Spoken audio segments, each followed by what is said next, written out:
All right, ladies and gentlemen, we are live. The REMINGTOM pod is back for the Sunday night edition, and we do have a lot to get to. We, of course, said going into the weekend here that we were going to have the beginning of fantasy football week here on the REMINGTOM pod. We do have, I guess, set in stone a fantasy draft this upcoming weekend, so we got to prepare ourselves. But there was some other, of course, news going on. We got to lock in chat, some new X-Men being announced, so I guess we got to look at that. And we do have a ranking as well too. They announced some of the X-Men. Of course, there are, I guess, more major X-Men characters that are still going to be announced. I guess we don't know exactly I guess I say we, I'm talking about myself, the movie, Doomsday, obviously the upcoming movie here, but we're announcing specifically for, I guess, a future X-Men movie.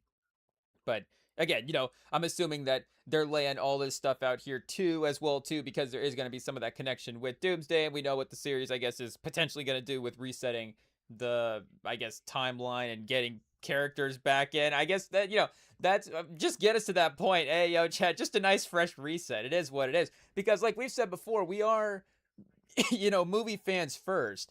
And, the X-Men have been, I guess, you hear the comic book people talk, the X-Men, the more popular team, some of the more popular characters, for the real fans before the movie franchises, obviously, started taking over everything.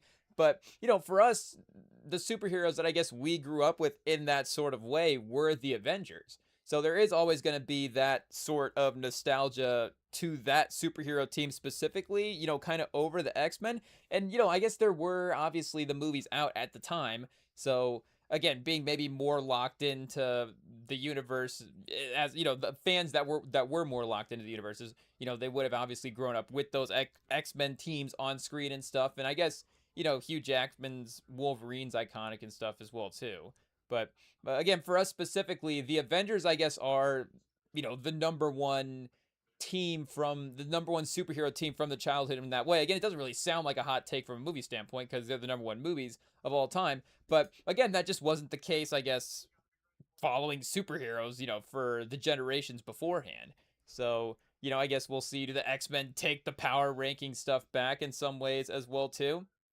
And it is, again, I guess the pressure, in some ways as well. I don't know if we talk about it like carrying a franchise, like it is like a sports team.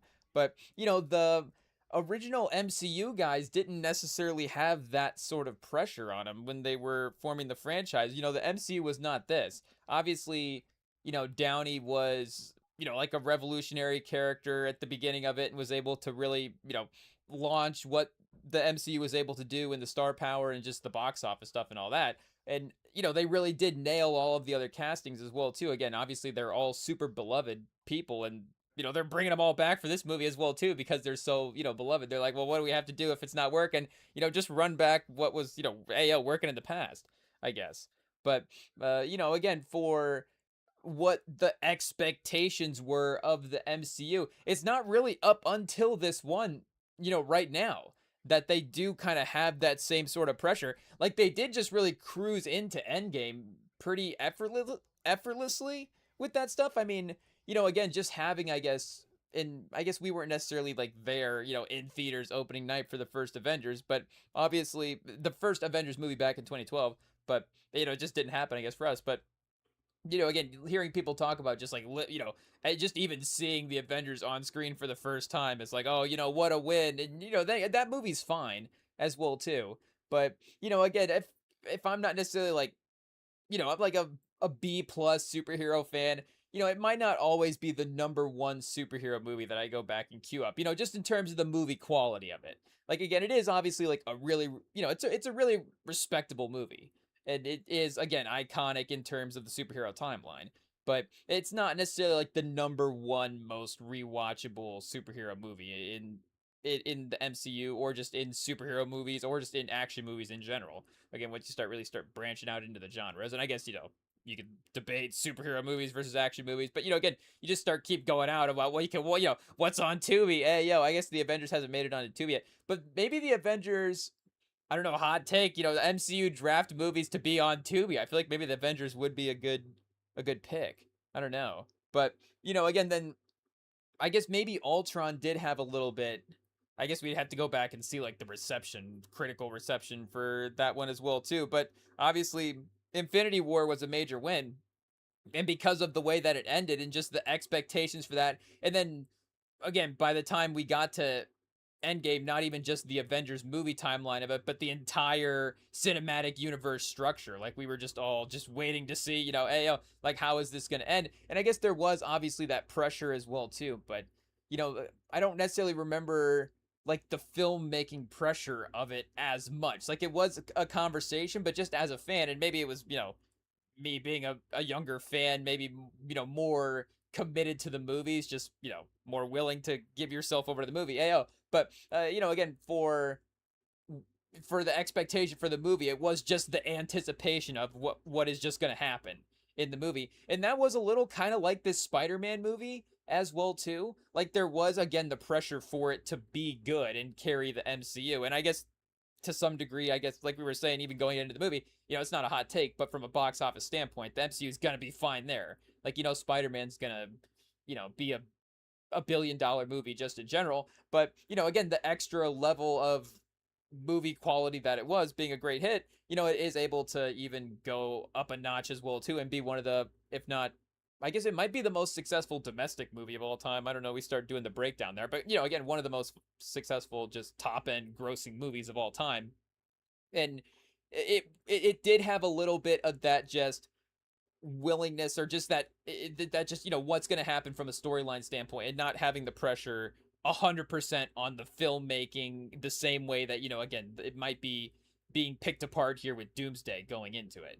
And maybe it is because again they haven't necessarily done a great job of setting up the Avengers stuff as well too, so we don't even really know what the Avengers storyline is going into it. It's not the same thing with Infinity War. It's not, again, that's what we're saying. They were able to cruise into, I guess, Endgame because they did such a great job of just navigating the storyline as well too, and just again setting themselves up for a perfect on ramp there.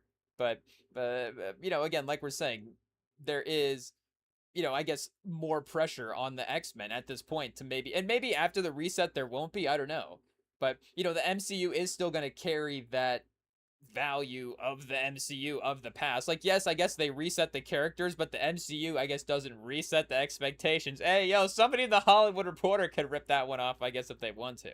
But again, and shout out, obviously the X-Men. I think from a fan casting standpoint, it seemed like some of the names were pretty much what the names were being floated out there anyways. I guess, obviously, and Chad, hey, we should have looked up how to say names before this. It is what it is. IT, get us a list. But you do have the actor from Obsession playing Rogue, and obviously, it's a breakout performance this year, but I think listening to people talk about it, one of the things was initially after the breakout performance was campaigning for a Marvel role, pretty quickly. So again, the point is the fan casting desire there, I guess is, being met as well too, to kind of, I guess, help some of those expectations in some ways. But it is going to be different for that team as the lead team in the MCU again. And hey, obviously, they can still, we're not saying that they're not going to have great movies and that we're not going to be there and that we're not going to enjoy them. It is just, a different point in the timeline, though, for where the team is being assembled just for the Marvel Cinematic Universe, compared to what was in the past. And, again, but I guess different fan bases and stuff as well, too. Again, that's just us, I guess, the old curmudgeon-y critics fan. Because that's what happens, right? Is I don't realize that we're becoming the old curmudgeon-y critic fan, and then you're just like, wait a second, I guess that's what it is.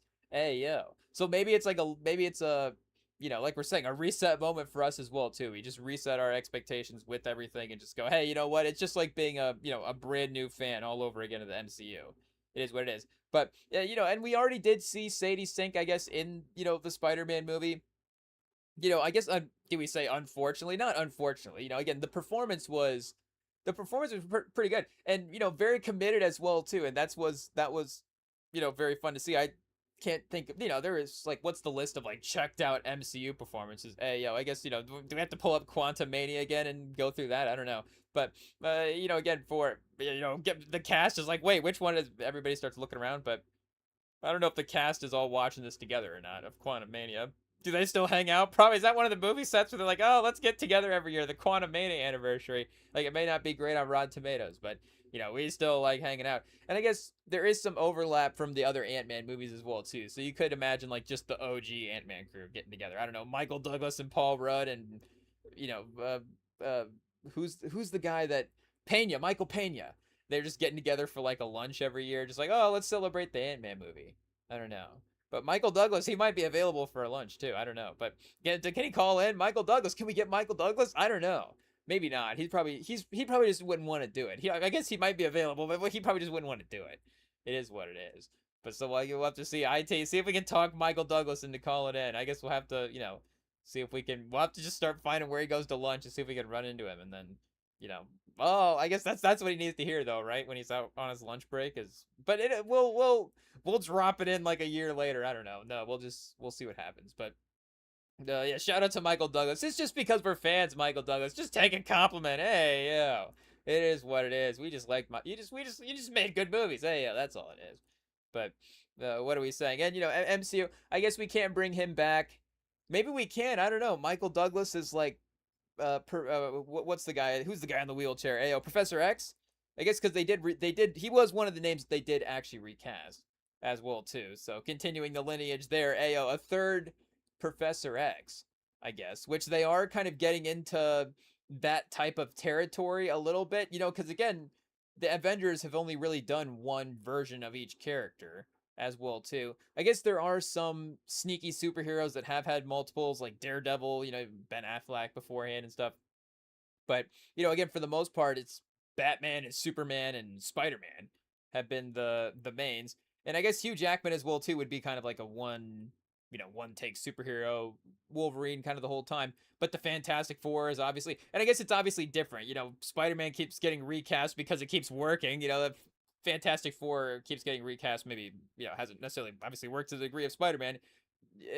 But I guess the Avengers movies will also be an opportunity for them to showcase more as well too. And I did see a list as well of like the must-watch movies for leading into Doomsday as well, because you really have to sift through the Marvel content as well. I also saw something that showed how much of the MCU that they have put out at this point. Pause. And they said 17 seasons of TV, which does include, I was like, Loki 2 seasons, I guess a couple, multiple seasons for some individual shows. Because like they've gotten to 17 seasons of TV so far. That just seems like a pretty crazy run. I guess. Oh yeah, I was gonna say the Fantastic Four would have to be on it. It is what it is. It is the last movie. So Brand New Day is not on the list. No Way Home is on the list. But Brand New Day, I guess not necessarily a must-watch going into Doomsday. But Fantastic Four is. I guess we'll see if we can pull this up here as well. But we do. I guess do we have to look at the X-Men? And see, chat. Hey, who is the first round pick? I guess I guess we don't know who the first round pick is, or maybe we do. I don't know. I guess Adam Driver is the big name actor, I guess, as the villain, Mr. Sinister. Which I don't know if I want to look up anything about Mr. Sinister. Hey, just because I don't know if I want to spoil the movie, or do I want to start like reading as because that is one of the things about not being a comic book fan is you don't necessarily know the potential spoilers going into the movie as well. I mean, you do kind of hear some of the storylines being played out, but for the most part, and a lot of the comic book stuff is so expansive. It just it takes a while to explain, and you're just like, I guess I don't even really remember what's happening as well too. I feel like I've heard this battle world situation for what Doomsday could go into. Like I've definitely heard it explained multiple times, and I still don't really know what it is, but hey, yeah, maybe I'm just not totally sold on the idea as well too, so I'm just like blocking it. I'm like, it'll be fine. But either way, I guess would Adam Driver have been the number one overall pick? I don't know. But I guess maybe, Sadie Sink as well too. The Stranger Things run, pretty good, resume there. Hey, but you definitely, again, off of Obsession, you could argue that, is it Navarrete or Navarrete? You could definitely argue, again, the hottest star, at the time for sure, just in terms of the draft stock. And that does matter in the NFL and NBA as well too, is what point in the conversation. I mean, in award shows, we know this for the Oscars and stuff. If a movie can sit with the Oscars too long, or maybe it doesn't have quite enough time to build enough momentum, and it's like, oh man, if the Oscars was like next month, maybe this movie would have really climbed up and won or something like that. And the NFL does have that a little bit as well too. Sometimes the number one guy, you debate it all the way around 360 to a point where it's like you start with really liking this prospect, and then you end up with like everybody's like, I don't know if he's the same prospect that we thought. And then by the time you get back to the end of the, or, the start of the draft, the end of the draft cycle, you're just like, okay, I guess he is the number one prospect. But sometimes you do have, again, the sort of arc of it where, maybe it was, and I guess Caleb Williams would be kind of an example of this as well too. Like he did end up ultimately going number one, but he wasn't necessarily going number one at like the same point of his career in terms of like where his draft stock was the highest. Hey, So again, I would have to think of one where like, I guess what happens is, sometimes they really fall back in the draft as well too, like Cade Klubnik or something like that. If Cade Klubnik had gone into the draft like right out of high school, it'd been like the third overall pick in the draft.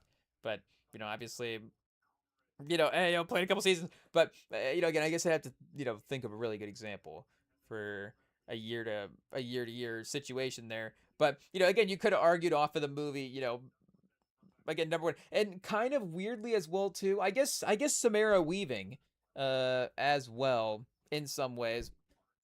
But we'll have to go and check some of the other filmographies here as well too, and see. There might be some TV appearances again if they're bringing the stars over from TV into the movies. We're not always watching TV as much, but just in terms of again who can carry a film. I mean, even though again it's this year. It's a very, very, a Hot Takes Obsession, a very successful movie for sure. And I mean, to the credit of Obsession, it's not like she had to carry the movie. I mean, the movie itself is a great made movie, but it's great made. It's great made. It's got great performances. Again, a great movie, has a lot of great things going together for it at the same time. And one of those things was just, a great performance as well too. But again, it might be the most successful movie here. Again, outside of Adam Driver, Star Wars, but and I guess what movies are not IP as well too now, but non-major IP movies, but just in general, like it might be the most successful. And I guess you would say more successful than Star Wars 2 against its budget, right? The multiplier there, where Star Wars would have been, it's not like super far off in some ways. I don't know if those Star Wars movies got up to the $2 billion range. Maybe one of them did, but I think they were still, hovering. They were in the low, the low billions for a Star Wars movie. But Obsession, what is like 700, $800 million? So again, it's not like super out of range of the $1 billion movies at this point. So, again, you could argue, the most successful movie star single movie performance of any of these again. And the TV analogy that we made earlier, with Sadie Sink. Again, you could argue, is Stranger Things the most successful thing here as well too? But again, from the movie box office standpoint is just different, and she just hasn't necessarily had, those roles yet at this point. Again, not saying that it's not going to happen, and obviously the Marvel role of it is going to be a great point in boosting that resume as well too. But, again, up until this point, the most proven box office movie star in a sense at this point would be, obviously who they got playing Rogue. I mean, Weaving, I guess we'd have to go check, like, and not to say that the numbers are everything. I guess it's just kind of like, if we have to find a sports way to look at this stuff, these are the numbers that we have, I guess, as well. But, those movies do seem successful. I don't know if they're cult classic successful, $100 million movies, but yeah, again, against its budget as well too, obviously great job here. $6 million budget, $57 million, almost 58 at the box office for the first one. And then it got a sequel. I don't know if we're on, Ready or Not 3 yet. At this point, we'll have to see, obviously with the Marvel there. No, obviously shout out to the Fugees song as well too. Lauryn Hill. And then I guess maybe the second one, 42 against 14 million, still really successful. I guess, again, didn't necessarily like, go up to like the $100 million mark there, but still has proven to be a lead of really, really great movies. But, again, obviously the Obsession success is pretty successful there as well too. I guess we'll look up Storm's resume, not to just,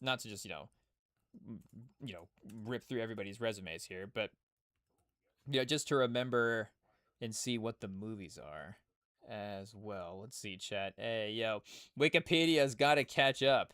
It looks like at this point. Oh, here we go. Okay, let's see what we got going on. I guess only three stage roles at this point as well too.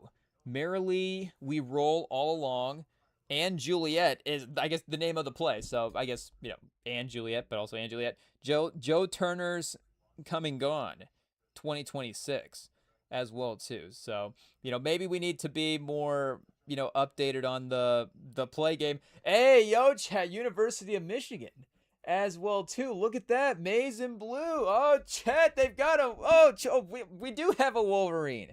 Look at that. I guess, do we need like Aiden Hutchinson now? Oh, chat, we need to put Aiden Hutchinson on the list. IT, update the list. Hey, yo, Aiden Hutchinson is Wolverine. But either way, shout out, the university, obviously. Superheroes, chat, the University of Michigan. We'll see if they can I guess use that in an Instagram post or something. I don't know, where Michigan superheroes are made. Hey, yo. But, and, shout out, obviously, great role. And, I was thinking about, roles being, like, passed down that, different people can play as well, too. And, there's not necessarily, like, at this point, those types of, just in the same variety, obviously, for, black women to just have the opportunity to just, like, have one, not one role, I'm saying, but, what I'm saying, the role to pass down all the time, where, and, again, not to say that some of these roles are, again, they have been restricted in some ways, to, obviously, one race. But, it's like, oh, like James Bond is just like, I guess, a white guy every time going down or whatever, hey, I guess, sometimes he is a white guy going down. But, again, it's just like every time, he's a white guy or something like that. Batman every time, Spider-Man is just going to be a white guy every time.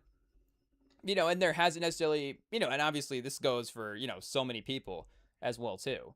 But, again, that is obviously, like we're saying, they're just not necessarily has been at that point the same amount of roles, because I was thinking about what it means to take on that role from the star as well too, and to have the star give the stamp of approval and have that kind of passing of the torch as well. And again, like Halle Berry, one of the greats, like to be able to take and Catwoman is again one of those roles that maybe can get switched back the other way. If we go like a third Catwoman out of 4, I guess Anne Hathaway does, get in the mix there as well too. But, and I get, shout out to Anne Hathaway for sure. But, again, you just, for the amount of roles that are out there, like, and then to be able to have the legends to look back on, to be able to just have that type of, because there is something to that as well too. Again, it is fun, like we're saying, the original, just in general in Hollywood, to have all the original screenplays, original creativity and all that different stuff. But we've always said, the balance of it is great as well too. I don't think that that's a hot take. And there is something like I'm saying, to having that situation where, and I guess it doesn't always have to be, IP roles exactly. I guess you could have remake situations as well too, for sure. Or, biopics where people have played multiple people in a biopic as well. But I was just, thinking about like there is something, special to like a, kind of a fictional character situation like that is kind of like, because they do become like these Hollywood career checkpoints in some ways. Like we're saying, Batman is like a real, like if you get Batman as an actor, like that's a real thing for sure. Maybe Spider-Man has been a little bit more of like a early casted guy a little bit earlier sometimes. I guess like Corn Sweat just got Superman. It's not like Corn Sweat was like at the top of his game. They were going for a little bit more of a new face there as well too. But again, sometimes they do become these Hollywood checkpoints as well too. Maybe it's after the casting as well, obviously. But either way, it is still important to have that. I guess a hot take. It's important to have diversity. But obviously, I was just thinking just somebody taking on the a mantle role from Halle Berry. I was like, this is like a big deal. Hey yo. And, again, obviously, again, thinking about, the scale of what those could be, in the industry as well, too. It just does hope, always cheering for more opportunities there. So, again, shout out, obviously, a great start for the film career for sure, getting the role of Storm as well. But, again, like we're saying, just to be able to be in any obviously shout out to Halle Berry, But, and, obviously, again, shout out to Maya Boyd as well, too. Obviously, own name, own story, own legacy. But it is, like we're saying, for a business thing, you look up to these legends. Hey, that's not a hot take. I don't think it's a hot take to say that people, admire Halle Berry for sure. So, and just again, be in that lineage there is pretty important for sure. Hot take. But, again, like we're saying, shout out. And I guess I did hear in one of the videos reacting to the X-Men conversation. I don't remember exactly which one it was, but they were saying something about Storm in Black Panther 3 as well too. So, hey, we start looking up, storylines and things like that. Oh, here we go. Will Storm be in Black Panther 3? Heavily rumored. Anyways, industry insiders report that director Ryan Coogler is actively involved in the casting process as well too. Oh, so again, this is obviously slightly delayed here on the Google AI, unconfirmed by Marvel in terms of, I guess it wouldn't be delayed that he was involved in the casting process, but I guess reading it sounds like the perspective of it hasn't been cast yet at this point, but obviously we know it has. Marvel Studios has not confirmed these casting reports or plot details, being that maybe Coogler's involved is what they're not confirming there. And it says prominent industry journalists and leakers, have stated that so they got a wrong, I guess, or maybe in the multiverse situation as well too. There could be multiple storms. I don't know, but again, this could just be a delayed situation here from the hot take. Google AI could not be 100% caught up on what is going on. But the point that maybe could have been in the news, rumored a little bit more past, because you wouldn't necessarily need a character cast at this point to know where you're bringing the character into the movie. The piece of information I think that would be the most reliable here is that, Storm is at least rumored to be in Black Panther 3 anyways. And if, Coogler is involved in the casting, obviously we know what Coogler can do in terms of, it's like a Presti situation. Bringing in a new superstar. Like, Coogler obviously just had one of the great, and really, I mean, that's not hyperbole to say. Like, Coogler had one of the great film debut performances of all time with Miles Keaton. And I guess that's was Fruitvale MBJ's first film? I guess maybe was he in The Wire before? We'll have to go see the timeline here in what we got going on. Oh, we still have Michael Caine up in the Wikipedia, I guess, over the Michael rankings. And then George Michael as well too. But let's see here. Michael Bublé over Michael B. Jordan. Chat, what's going on? Is the Christmas album still that powerful? Is the Christmas album more powerful than an actor Oscar? A best actor being the best in the world? I don't know. Best Christmas voice versus best actor? Debate. REMINGTOM Pod. DM us on Instagram and let us know. Michael Bublé versus Michael B. Jordan. Who's the better Michael B. as of right now? Oh, I guess Hardball. 2001. Okay. So, and then Black and White in 1999 as well too. Wait, this got RDJ in it? We, go back and throw on this gem, I guess. Jared Leto, Scott Conn. Oh, chat. Brooke Shields, Wu-Tang Clan. The film also features Ben Stiller as a sleazy, and then it just cuts off there at the end. But, some scattered film roles anyways. 99, 01, 07, 09, and then I guess 2012 had a couple roles as well too. But, again, obviously the point was that we were thinking of anyways at the beginning was, Sinners with Miles Keaton having a, is it Keaton or is it Cannon? I think it's just Keaton, right? Let's see here. Miles Keaton. Again, one of the great film debuts of all time, and being kind of the lead of that film in some ways. I know we just said, of course, Michael B. is also a lead in that film, and he just won Best Actor. And I guess you have to you double his minutes as well too, because he played two roles. But again, the first name, the POV character in some ways. Again, I don't know what the perfect screenwriting term of it is, but regardless. I don't know, I guess what the basketball analogy of it as well too. Is he like the point guard setting up, Michael B? Maybe, again, Michael B is a little bit more point guard-y, setting up Miles Keaton for some points sometimes. I don't know. But, either way, at the end of the day, he held his own against a bunch of great all-time, actors on screen. It was just as great of a performance as any of them were able to deliver there. And it was his first, literally his only IMDb credit at this point. So, he does have again that casting eye for sure to be able to, bring in the new talent as well. And, I guess like we're saying, they could have gone the way of, do we go with somebody that's kind of at like the peak of their game in some ways, back with the Halle Berry type of mentality and just where their career is at in some sense. Hey, but again for trying to find like a new face as well too in the film industry, movie credit circles. Again they are Coogler has done a great job of that just recently. So there, if he was involved here, and even if he wasn't, obviously it's great casting. I'm just saying that again shout out. Obviously he's done a great job of it, but yeah, we do have, I guess Storm, and then like we said, Samara Weaving as well too, which is a fun uh introduction there. Emma Frost, I guess again, like, are we gonna know the backstories for all these characters as well too? I don't know. I mean, Professor X, he's in a wheelchair, and then we do know Jean Grey now because of this MCU film, and then I guess Storm causes storms, right? And Rogue, I don't really know what Rogue does. Frost, I'm assuming Emma Frost, that name might be a little self-explanatory there. There's got to be some type of like, you know, iced powers. I would assume.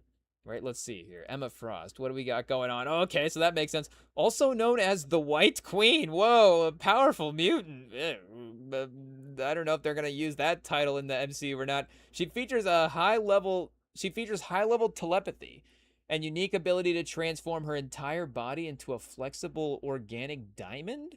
What does that do? I don't know. It's just, I guess diamonds are like, the strongest material. It turns into like a saw blade, like a diamond saw blade, starts ripping through granite or something. I don't know.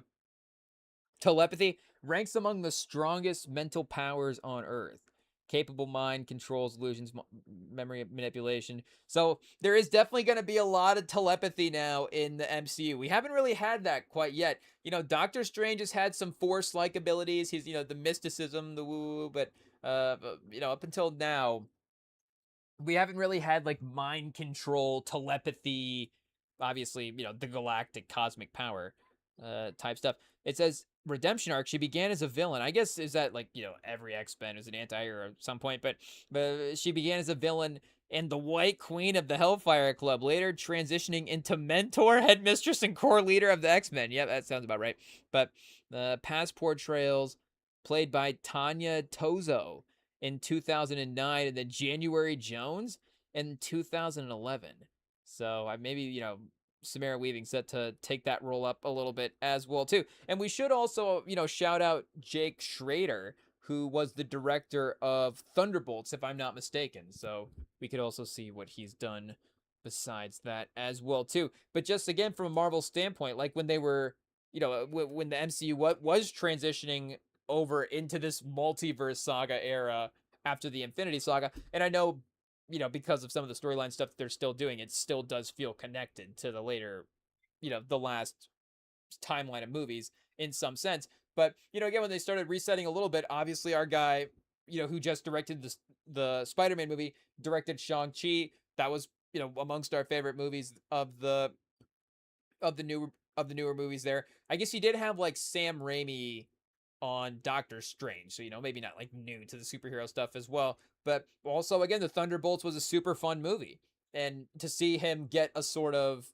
upgrade opportunity with the character that the MCU is going to let him handle, obviously with the X-Men, is good for him there. I guess again there's definitely some more TV stuff as well too, but yeah, for the most part, Thunderbolts is his third movie credit there as well. So it'll be again fun to see him level up in the MCU, and at least we know he's a good action director as well. Like the Thunderbolts is a good action movie.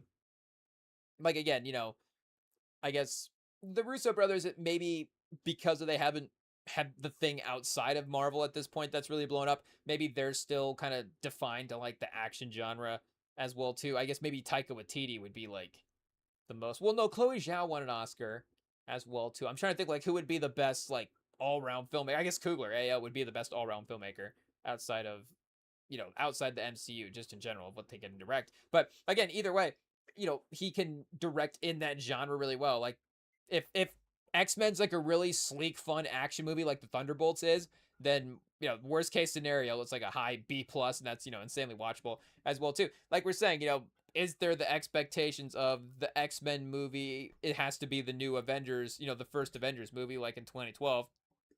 I don't know.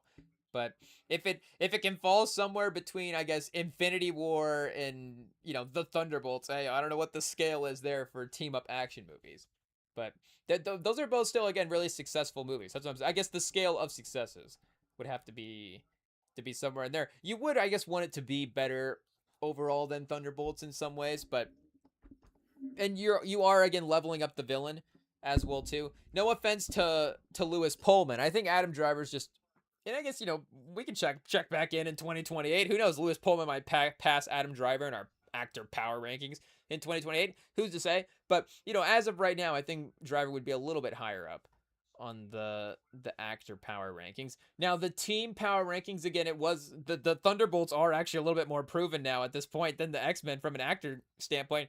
Sebastian Stan is kind of a solid pause, but like a really productive, I don't know, like a all-star, maybe a third team all NBA, like a Pascal Siakam type. Like you're like, okay, if it's like a random Tuesday night, he can probably carry your team to a win. I don't know if you want him like he's gonna be the lead in every single movie ever, but again, it's like, okay, he's gonna do a random Hulu film, like it's gonna be fun.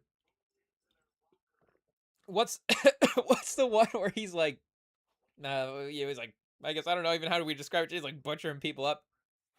Is it Fresh? Hey yo, that one is pretty crazy. Hey yo, 2022. I don't even know if we're allowed to look this one up. Is this the right one that I'm thinking of? It might be. The horrors of modern dating are seen through the eyes of a young woman who is battling to survive her new boyfriend's unusual appetite. I don't know if we just spoiled the movie or not. Hey yo, but yeah, and again, he's definitely a kind of a good scary actor in some ways. I don't know if Jack Nicholson's probably too. That's a big comp for Sebastian Stan. Hey yo, shout out. I don't know. There's some shining vibes here with this thumbnail. Is really all it is, and the suspenseful stalking around in the the house situation. Hey yo, kind of similar there as well too. Is Fresh on Disney Plus, chat? They have cannibalism movies on Disney Plus. Whoa, hey yo, what a turn. I mean, it might be like in a separate hallway, like you have to go down the Hulu hallway of Disney Plus to get there. But still, the fact that it's even connected is crazy. It used to be back in the day, it was like, this is for the kids only. It's great. It's Disney movies and Pixar and Star Wars and superhero, and now it's got Sebastian Stan. Hey yo. I guess it does say right here a cannibalistic surgeon, so it's not a spoiler, because this movie did spoil it as well too. This video did spoil it as well too. But again, either way, he has had proven. Florence Pugh, I guess, more proven. The point is they've been around a little bit more as well. So again, hopefully, I guess, the X-Men opportunities, screenplay, direction, all that different stuff is a better setup for them to have a better movie. But for the name value stuff, like we're saying, it is obviously, again, the newer faces: Kit Connor as Cyclops, Christopher Abbott as Professor X is obviously a bigger one there, pause, as well too, because you would assume that he would be like a main player there. We do have a hockey player here, Chris Abbott, Canadian hockey player, born 1983. Is he going right now? Oh, 42. He's retired. He's been a general manager. Hey, yo. But I guess he's not a general manager right now. His twin brother, Cam Abbott, also is the current head coach for Chicago Wolves, American Hockey League team. So some type of Chicago Professional Hockey League. I guess they're Chicago Wolves, but some type of semi-pro situation there. Ayo, shout out to Chris Abbott, the hockey player. But let's see, what do we got here? We gotta find the actor, and we gotta spell his name right. Hey yo, chat, and if we're gonna blame it on our computer keys for sticking. Oh, here we go. We got him eventually. Testing 1, 2, 3. Okay, we're back. Death of a Salesman is what is popping up for initial credits here as well. Professor, he did play in a movie called Professor. Oh, so I don't know. Is this what did it, Chad? I mean, this sounds like a pretty good audition. He's also in First Man, Damien Chazelle, so has worked with good actors in the past for sure. What's this movie? Is this Brandon Cronenberg? Is this the son? How do we know, Chad? The son of David Cronenberg. Hey, yeah. But Chad, look at this. It's some type of crazy, psychological horror film. We don't know what is this a mask? Is this somebody's face? Hey, yo. That looks crazy. It says, oh, Chet, the first line of the plot, Tessa Voss is an assassin who takes control of other people's bodies to carry out her hits? Oh, Chet! Hey, yo. Is that a spoiler? Or is that what it says right here? Reisenberg portrays an assassin who performs her assignments through possessing the bodies of other individuals. But it finds herself fighting to control her body of her current host, Abbott. Oh, so she takes over... Chet, pause. I don't know if we're allowed to say this as well, too. The reverse Professor X. Hey, yo. Because I think Professor X is usually the one that's taken over other people's minds.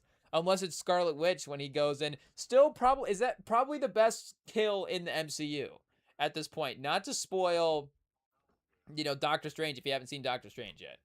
But it is probably the best being the funniest. Is probably the funniest kill in the MCU. I guess maybe there's like a side character. Oh, this would be a good list. Hey, yo, we'd have to consult the friend group because they would definitely have like 3 or 4, right? They would just know like, oh, here's 6 of them that I just, know right off the top of like, here are the funniest ones. Because the other one that I'm thinking of as well too is when Jasper Sitwell and Winter Soldier, when Bucky just throws him out of the truck across the highway is kind of, I guess, you could say that the MCU is like, if you look at it from a real detailed scale, it is violent. It's like, oh, destroying buildings and the carnage of the Avengers and all this stuff. Like, it is one of those things. Like, okay, what's really going on here? But they like kind of, I guess, start to address some of that stuff in some of the movies. Not Man of Steel level, I guess, to some degree. In terms of like the way they're addressing it. But again, at the end of the day, I guess there is the the dark side of superhero movies. AO, but. Again, for Professor X, I guess in Doctor Strange, what we're saying, when he like goes over to the little hut of stones and he's like, "Oh, Wanda, are you okay?" And then I guess that's the only time he doesn't get killed multiple times in that movie. But I think maybe she freaks him out a couple times. I don't know. But then does she walk up and she walks up and snaps his neck? Or something like that. We said spoiler alert earlier, I'm pretty sure. If not, IT will edit it in later. But are we live? But again, for funniest kills, maybe Jasper Sitwell would win. Because that is pretty funny. I guess, getting chucked across the highway. Hey, yo. And we never really see Bucky, throw somebody else like that. Hey, yo. Because he really, he really gets him. I guess, how do you phrase it? But, he really chucks him across the highway. That is for sure. Almost like Vin Diesel, launching to get Letty, but just out of control and, not able to land as perfectly, I guess. Jasper Sitwell. No Dominic Toretto. But, either way, Christopher Abbott does have experience with mind control in movies. And, literally they're called Professor as well, too. So either this is a brilliant casting by Marvel, or this is like when Mike Mayock for the Raiders just only watched the national championship game. And he's just like, oh, I guess I'm only taking guys from Alabama and Clemson. It's like, Mike Mayock might have cut our mic. It's like at some point we're gonna catch on to what's going on here. It's like if you're only taking players from Alabama and Clemson this year, it's like, oh, I've only taken players from Oregon and Florida State this year. It's like, oh, Mike Mayock, you're a genius. Hey, I think I just saw that guy. Because what was it he took? I think it was the Cleveland Farrell number 4th overall. I forget who he drafted Cleveland Farrell over. Shout out. And Cleveland Farrell, there was we always try to, I guess, what do you say? We try to look at every side of the argument. I was gonna say every angle, but we try to look at every side of the argument and see what's going on there. What is the opportunity? It's not like the NFL community's just bound to be right going into the draft. Maybe Cleveland Farrell is the best pick. who knows? The random guy later in the draft is the better player all the time, so why not just take him fourth overall? Mike Mayock, it's a genius move. But I think there was some other names on the board. I guess you maybe it was just the names as well too that went before him and sort of what the tier was at the time. But I do think that maybe Josh Allen, also the defensive lineman, Josh Hines Allen, who went 7th that year. Hey, yo, Chad, also, over Daniel Jones. Our guy, our Colts quarterback, our guy, Chad, Daniel Jones, yeah. But, Nick Bosa and Quinnen Williams as the 2 and 3 is, pretty strong 2 and 3 there for sure, just from even a defensive line standpoint. And then, yeah, Cleveland Farrell was a jump. I want to say even Ed Oliver at number 9 was being mock drafted above Cleveland Farrell pretty consistently. Rashawn Gary, our Michigan man, as well too. And again, no disrespect as well. Does Cleveland Farrell have more? He might have more career sacks than no, he doesn't. He has 21. I was gonna say, well, what is Gary at right now? 46. Okay, Wilkins is at 22.5. Is Wilkins retired? Christian Wilkins retired, chat? Hey, yo, the name is not bolded out active anymore. Let's see here. We got to get a offseason update, or maybe our mind retired remembering this information. I don't know. But it says he is a defensive tackle. He played for Clemson. He has also played for the Raiders. So I guess he's just not actively on a team. Christian Wilkins has been a little weird, but I don't know what this video is. Okay, I guess it's, we go check that out as well too. Was there, does this go back to, what is this? Christian Wilkins is still, so 3 days ago it says, I still kind of need to know what Christian Wilkins did to get banned from the band. Hey, yo. We have to go back and do a Rem and Sam investigates on what happened to Christian Wilkins. It looks like they've wiped the information from the internet as well too. Has it been confirmed? What exactly, there's a Reddit thread here from 4 months ago. Hey, yo. Has it been confirmed what he did? Okay, it says, has it been confirmed exactly what Christian did to get Blackfield from the league? He was my free agent target this year to be signed with the Raiders. Oh, this guy's like, I really wanted him on the Raiders. I love seeing him. I would love to bring him in on a 1 to 2 year incentive laden deal connection. Is this a GM just on the Reddit? Is this the Raiders GM? This might have been Mike Mayock. Just being like, who fans, do we know what happened? Would they be a fan if we brought in this guy that was banned from the NFL? They bring him in on a 1 to 2 year incentive laden deal. Connection with Flores plus need of, an interior defensive lineman. It says, didn't he get injured? Yeah, but there was an off the field thing. So I guess nobody knows. If nobody knows in the top comment, what are we going to find it in the 45th comment on Reddit? I doubt it. He'd be perfect. Yeah. Chat, maybe we start digging into the 45th comment on Reddit. Probably not. But, we'll have to, I guess, see if we can get somebody to call in maybe and see what is going on there. His remains unassigned following an incident where he allegedly kissed a teammate on the head and has yet to meet with it. Okay, Chad. Again, we just have to see. We just have to see. I don't know if this is a Key and Peele situation or what's going on here. But again, just still 2019 NFL draft. Christian Wilkins seemed like he wasn't retirement status yet at this point. Rest in peace to Dwayne Haskins as well too. Brian Burns and Dexter Lawrence, 16 and 17, just going back to the defensive line. I'm trying to remember what point is fair to not, what point can we not criticize? Because Simmons at 19th, there was some off the field stuff at that point as well too, where it was like we knew that he wasn't going to be like a top lottery pick in the draft. And I think maybe even Dexter Lawrence at 17 was actually a little bit of a stunner pick at the time. I don't know if we were fainting in our chairs, but it was a little bit like, oh, okay, they're kind of taking him out a little over the value there at some point. Maybe Burns was mock drafted over Cleveland Farrell. I don't know. But again, either way, Marvel really just did the investigation and watched all the movies. They were like, who should play Professor X? And they're like, oh, this guy in this movie named Professor who got his mind controlled. Hey, yo. I guess we'll just take that guy. So, but shout out, I guess, again, obviously it does seem like a fun movie to be a part of there. Oh, Poor Things as well. Does he play like a younger Mark Ruffalo? He does look like he could be like Mark Ruffalo. I don't know if Mark Ruffalo gets a biopic. Probably not yet. How old's Mark Ruffalo? Is Mark Ruffalo old enough for a biopic yet? Hey, yo. Is 58 years old count? I guess it depends on the career, right? But does Mark Ruffalo, 58 years old, he's played the Hulk, he's been around, Chad. He was the cop in Collateral. Like, I don't know. We could get a Mark Ruffalo biopic. Why not? Maybe like a limited series, 6 episodes, Ruffalo, the life of. And then it's Christopher Abbott could be playing Ruffalo. I don't know. I think it's pretty good. Now you see me, now you don't. I mean, there's a lot of material here for this biopic. Hey, yo. Shutter Island? That's right, Task. I forgot about Task. There's like a moment in this I guess like the rom-com era as well too. I did, speaking of all these Disney announcements as well, I think he's voicing a new character in a movie with Lawrence Fishburne. And I was like, whoa, Mark Ruffalo and Lawrence Fishburne. What a stacked cast for this voice actor. I'm be in the theaters opening night for this movie. Just some good names there for sure. I guess also brand new Crime 101, the best movie he's been in 20 years. Hey, yo. Let's see the Mark Ruffalo filmography here. Is it worth I guess there is, activism involved as well too. So that, that's good for a biopic. But good awards, has 2 Emmys. Maybe it's that biopic level. Oh, Zodiac. That's right. He is in Zodiac. Toshki as well.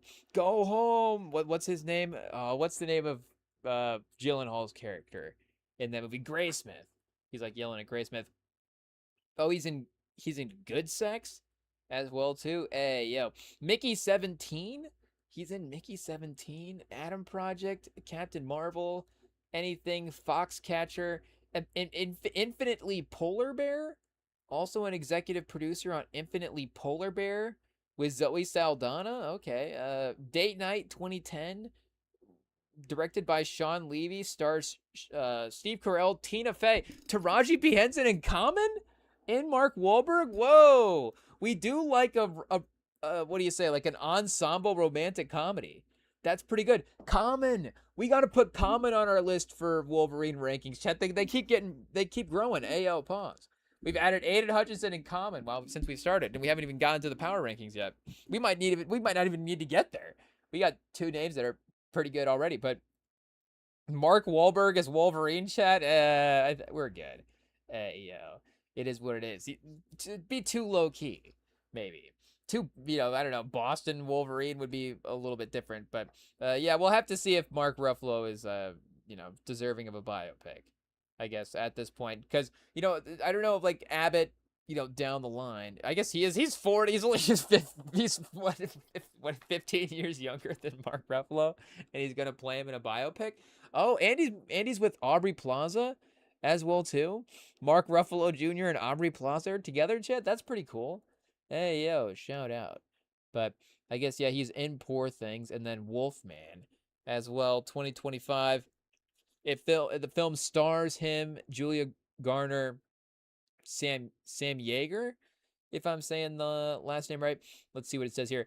The plot follows a family man seeking to protect his daughter and his wife from a werewolf. Ooh, only to become infected and slowly transform into the creature himself. Oh, Chet, hey, yo. That one literally scared the earbuds right out of us. Hey, yo. Just a good werewolf movie. It is what it is. I mean, the creature features outside of... Actually, this is not true. I was going to say the creature features outside of, like, the branded movies where now we, of course, like Eggers doing Nosferatu and werewolves. It seems like we don't always get, like, just, like, the random werewolf movie. Hey, yo. It says they accepted a pitch by Ryan Gosling, who was also set to star for a new werewolf film with Derek Cianfrance to direct. I don't know if that name doesn't necessarily ring a bell. What do we got here? Blue Valentine in the Place Beyond the Pines. Whoa, a very dramatic werewolf movie. Oh, Chad, it would have been a lot of, like, werewolf, like, just very dramatic, painful, transformations, like a lot of lost love and yearning. But also Roofman as well, too, which isn't that Channing Tatum movie, like, kind of like a comedy or something like that? I don't know. Maybe it's more depressing than we're giving it credit for. Or maybe we go back to Blue Valentine. Maybe it's funnier than we remember. I don't know. But, yeah, I guess they did pivot a little bit here with the direction for Werewolf, but does have, some experience, I guess, in, the genre space as well, too, doing a horror film here as well, which is kind of fun. I don't know. We go back and throw on some of these Christopher Abbott movies. Seems like he picks good films, honestly. Hey, yo. So I could see it. Unfortunately, you'll have to shave the Mark Ruffalo curls down, but because I think does he have to be bald? Was McAvoy bald when he played Professor X? Let's see here what we got. I guess we'll have to go back and throw on those movies as well too. Oh yeah, Chet Ayo, very very bald at this point. So make no mistake. I guess you put on a bald cap, right? He doesn't necessarily have to shave his head. Ayo, unless he goes method. Does Christopher Abbott have to go method for Professor X? Does that mean he has to be pushed around in a wheelchair all the time? If he's Professor X, I don't know. I would Aubrey Plaza be, you know, pushing his wheelchair around? I guess as he queues up for the role, we'll have to see. But I guess that's the one thing that's the one piece of information we do have, insider information here on the Remington Pod, is Professor X will be bald. So hey, that might be a plausible too. But judging based on some past character portrayals, it does look like that is a common thing there. But again, shout out. Obviously, Abbott does actually have like a nice film career that is starting to be put together here. I guess going back all the way to 2011, but as of late, even the 2020s, it does seem like there is a good run happening. I guess 2018 First Man goes back to 2018 as well too. A Most Violent Year in 2014 and The Sleepwalker. That sounds almost like a Jason Statham movie in some ways. The film stars Get Wit and Christopher Abbott. Is this a rapper we need to look up on Spotify? Hey, yo, Stephanie Ellison Corbett. I don't know what The Sleepwalker is, but that seems fun as well too. Swimming Home in 2014. Justin Anderson, based on the novel of the same name. Oh, I guess if we read, maybe we know. And he was also in Craven the Hunter as well too. So, the rare double Marvel, maybe not rare, but the double Marvel guy at this point. And I guess does it show that they're willing to reuse people from old? I guess will they have to go back to like Tom Hardy or something in Venom? I don't know. The thing was, I guess Tom Hardy was pretty successful in that movie. In The Foreigner, is he like I guess the supervillain? So he might have been the bad guy in this movie. I guess we did not see Craven the Hunter. Hot take. It is what it is.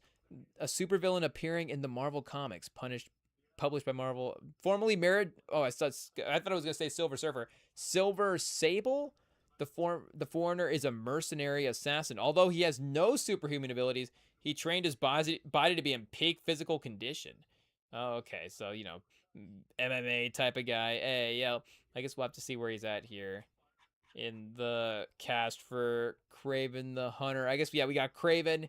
We've got Ariana DeBose playing Calypso Elise, a voodoo priestess and lawyer, and then Dmitry Kravinov and Chameleon Fred Hetchinger, and then Alejandro Nivola as Rhino, and then Christopher Abbott as the Foreigner. He did get billed over Russell Crowe though as Craven's estranged father and ruthless crime drug lord trafficker Nikolai Kravinov. So getting a little bit more to do there. Anyways, so Russell Crowe also has been in multiple superhero movies now as the father. He's been, was he Superman's dad? Yeah, because Superman I guess has two dads. He has Kevin Costner and Russell Crowe. Henry Cavill, two great dads there I guess. But because Russell Crowe is his Kryptonian father, and then Kevin Costner is his earthly father. I guess I don't know because I remember something happened. I don't know. Maybe Man of Steel was on TV or something, and I saw it, and I was like, wait a second. Russell Crowe was his father? I was like, I swear Kevin Costner was in this movie. I was like, what happened to Man of Steel? What happened to my memory? I thought Kevin Costner was in this. But it's like, oh, I think Kevin Costner is, what's his name? Kent? It's not Clark Kent Sr., but is it Kevin Kent? Ken Kent? Or something like that? But he plays Clark Kent's dad on Earth, Mr. Kent. And then Russell Crowe plays like Ra's al Ghul or whatever his name is up on Kryptonian. It's Kal-El, and I don't we don't know what Superman's dad's name is. Unless Superman's dad's name is Kal-El and Superman's name is something else. But somebody up there's name's Kal-El. But and Russell Crowe's involved somehow. But also Nikolai Kravinov, the ruthless crime drug lord. So this is almost making me want to see it. Russell Crowe is in this. How many scenes is Russell Crowe hanging out? But also Christopher Abbott as well too. Now the Foreigner and Professor X, maybe a little bit in kind of the Brolin vibe, where Brolin of course plays like a side villain character with Cable, and then of course did Thanos as well too. I'm sure we go back, Deadpool, I'm sure it says, "Oh, hey Thanos" or something like that. But so we'll see if Deadpool pops up, he's going to be like, "Oh, Professor X," and make some type of foreigner joke or something like that. But Kraven the Hunter, Wolfman, and then Professor X at some of his his recent roles here. Seems like the career is definitely headed in the right direction. So okay, Chad, it does seem like for the most part we're locked in. Oh, I guess Kit Connor. We didn't look up Kit Connor here as well. Let's see what we've got going on. English actor, chat. Okay, so speaking of the foreigner, we got Get Santa 2014. Rocket Man. I think Taron Egerton was Elton John. So I don't know what Kit Connor's role was in this movie as well too. But the rest of his acting credits would be Warfare 2025. Which one's this? This is Alex Garland. I was gonna say it's not Civil War, but based on Mendoza's experience in Iraq, the Navy SEALs, December 19th, 2006. So, and I guess upcoming Charlie and the Chocolate Factory. He's playing Charlie. Oh, is this an animated movie based on the novel? Okay, it says voice role in production. Maybe it's something else behind the scenes. Who's and Elden Ring. What's this? Dark fantasy? Oh, also Alec Garland. Oh, video game. That's I'll say I've heard of this title before. This has to be IP somewhere. So Elden Ring, I guess I'm gonna say a pretty popular video game, but I couldn't tell you how popular in terms of like the video power rankings where it said is GTA the number one video? It has to be, right? With just the anticipation for it, and then just the fact that they can take so many years off and just be right back at number one without even having to worry about anything. Like I feel like they would have to be the number one. It has to be the number one game that just everybody knows about as well too. And since it is, like specific to video games, if I'm not mistaken, like I don't know. Again, like Marvel didn't start as video games. It started as the comics. So the Spider-Man game is again popular, but it's still Spider-Man. It's not like it's video game specific kind of in the way that GTA would be more representative, I guess, of the video game genre in a way. I don't know, but Elden Ring, we'll have to say it could be a top 10. I don't know, Elden Ring versus Overwatch. We'll have to say, I don't know if that's even a debate. We'll have to say, but I guess also getting into some of the other IP movies as well too. A Long Winter, that sounds like it could be like a Stephen King novel or something like that. No, based on a 2006 short by Colm Tobian. So we're probably not too familiar with that one there. Mr. Holmes? Is this a Sherlock movie? It is. Okay, based on 2005 novel of Sherlock Holmes, features Ian McKellen as Sherlock Holmes. So this would have been after Downey, I guess, if I'm not mistaken, who I think maybe is going to run it back for Sherlock Holmes 3. I'm not sure. So Ian McKellen, maybe him and Downey, maybe they do like some multiverse situation. Him and Downey have to like fight it out for who's the true doctor or true Sherlock Holmes. Maybe that could be like a background thing, like when they have to, wipe away one of the universes. They're like, well, which one are we going to get rid of? They're like, well, Downey's Doctor Doom in this one, but he's Sherlock in this one, and Ian McKellen Sherlock in this one. Like, I can't make a decision. Hey, yo. But, and Ready Player One and Slaughterhouse Rules as well too. But also Ready Player One, pretty iconic movie. He plays Reb Kid in Ready Player One. I guess we'll have to go back and double check that. Oh, he does play young Elton John in Rocket Man. So Taron Egerton, I guess, plays prime era Elton John, and then he plays, maybe we'll have to go back and also throw on Rocket Man as well too. We have been in a mood to go in like a music biopic mood. Obviously 2026, Michael, but Michael is on streaming now as well too. It's on Stars. So maybe we'll just have like a music biopic around Michael and Rocket Man. Hey, yo. We'll have to see. But did Elton John and Michael Jackson ever do a song together? I feel like we would know about that if it ever happened. I don't know. Let's see here. Michael Jackson, Elton John song. When did it happen? Goodbye Yellow. Did people just like mash it up or pause? Hey, yo, did this actually happen? Gone Too Soon is a ballad recorded by Michael Jackson. The Last Song is a single by Elton John. Is it dedicated to Michael Jackson? Let's see here. Dionne Hardwick, but it was never recorded. Janis Joplin, Elvis Presley, Jim Belushi Tribute. It says tribute to many performers. Jackson's version of "Gone Too Soon" was dedicated to Jackson's friend. Oh, so it doesn't look like it was B-side. Okay, this isn't Elton John and Michael Jackson together, is it? Hey, yeah. But I guess we'll have to see what's going on. But I was like, okay, I feel like I haven't seen that one on Spotify. But maybe I just need to, go back and double check some of the albums again as well too, because he wasn't necessarily like having, features early on. Michael was, early on in his solo career, anyways, as well. But regardless, oh, Shutter Island. Speaking of our guy Ruffalo, hey, yeah, we've got. Oh, this is Ruffalo's page. What happened to Kit Connor's page? Wait, were we looking at Ruffalo? No, okay, yeah. So Kit Connor was in Rocket Man. Ruffalo was in Shutter Island. Okay, there we go. We're getting a little bit mixed up there, but yeah, again, I guess you got to give the the approval to the X-Men there. It does seem like we're locked in with a pretty good cast compared to the 2000 film. Again, we got Hugh Jackman as Logan, Patrick Stewart, Ian McKellen, Frank Famke Janssen as Jean Grey, James Marsden as Cyclops, Halle Berry as Storm, and then Anna Paquin as Rogue back then as well too. So again, there are definitely some roles that are still left to be casted here from the MCU standpoint. And one of the major ones is Wolverine. So don't go anywhere, because when we return, we have the Wolverine power rankings. Up next, did we already reveal 2 names? I guess we didn't reveal 2 of them because, again, we added them to the list. We already added 2 names to the list. I guess, do we say hot take how many names we have on the list? Hey, yeah, we've got is it a top 25? Not anymore. I guess it's a top, well, it was top 27, top 29 now. Hey, yo. Because we have Aiden Hutchinson, then who else did we add earlier? I forget. Somebody else besides Aiden Hutchinson. It is what it is. But either way, we got the next Wolverine power rankings, because that's the next big casting that they have. Major news for the X-Men for sure. And again, obviously Magneto, and there's still some other roles as well too. Yes, however else they want to build as a team. But you would assume that at some point they have to bring back Wolverine. Hey, yo.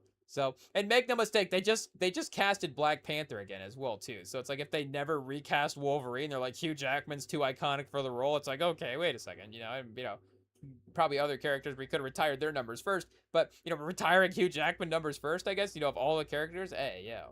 But either way, like we said, up next, the next Wolverine power rankings right after this.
All right, we are back, and it is time, like we said, to power rank slash cast the next Wolverine for the X-Men. I guess the question, of course, will be not just who is the next Wolverine. Will, I guess we could have multiple Spider-Men in Doomsday, or we only have one. It's Tobey Maguire. It does seem like Tobey Maguire. I guess do we have to go back and check that real quick? Was he on the must watch list for the movies?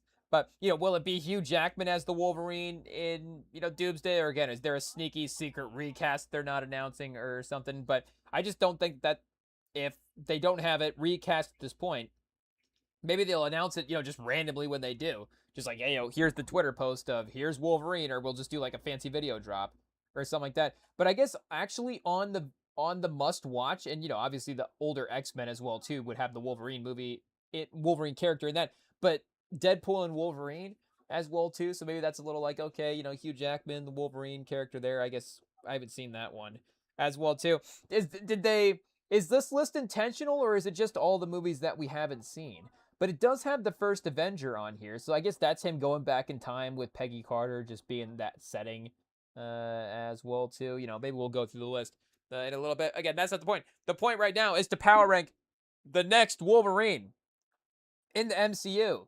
And like I said, I have 27 names. We've scoured Hollywood. We've done the casting, research to see who is the best fit to, replace Wolverine. Again, like we were talking about earlier, though, like this one is a real mantle. Like I feel like people are not just recasting Wolverine, they're recasting Hugh Jackman as well, too. So there is a little bit of a balance here of like what, Hugh Jackman has set for the iconicness of the role versus again, like who could potentially be in this role as well too. But we have 27 names here, which again we have to make 28 because we do have to add Aiden Hutchinson. And I guess the question is, are we adding him in at 28th, or does he immediately jump up to like number 14? Hey, Aiden Hutchinson, he's a top 15 Wolverine candidate right away. But I guess we'll just mention him off the bat since his name has already been brought up here as well. So our guy Aiden Hutchinson is the 28th best candidate for Wolverine. This one at 27, and again, now we're gonna reveal, two number one. We're gonna reveal number one last. So we're not starting at number one, though this guy may seem surprisingly low in the power rankings. But I think this is a guy that, and maybe Krasinski fell a little bit into this as well too. I think Krasinski might be a better actor in some ways in this guy, though he's not had a better career.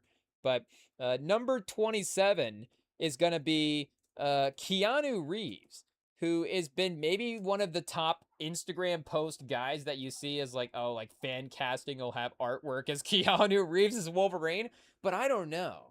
And again, there is definitely like a low dialogue version, I guess, of of Wolverine that does work. Obviously, no disrespect to Keanu Reeves, obviously, because John Wick was such a great success there.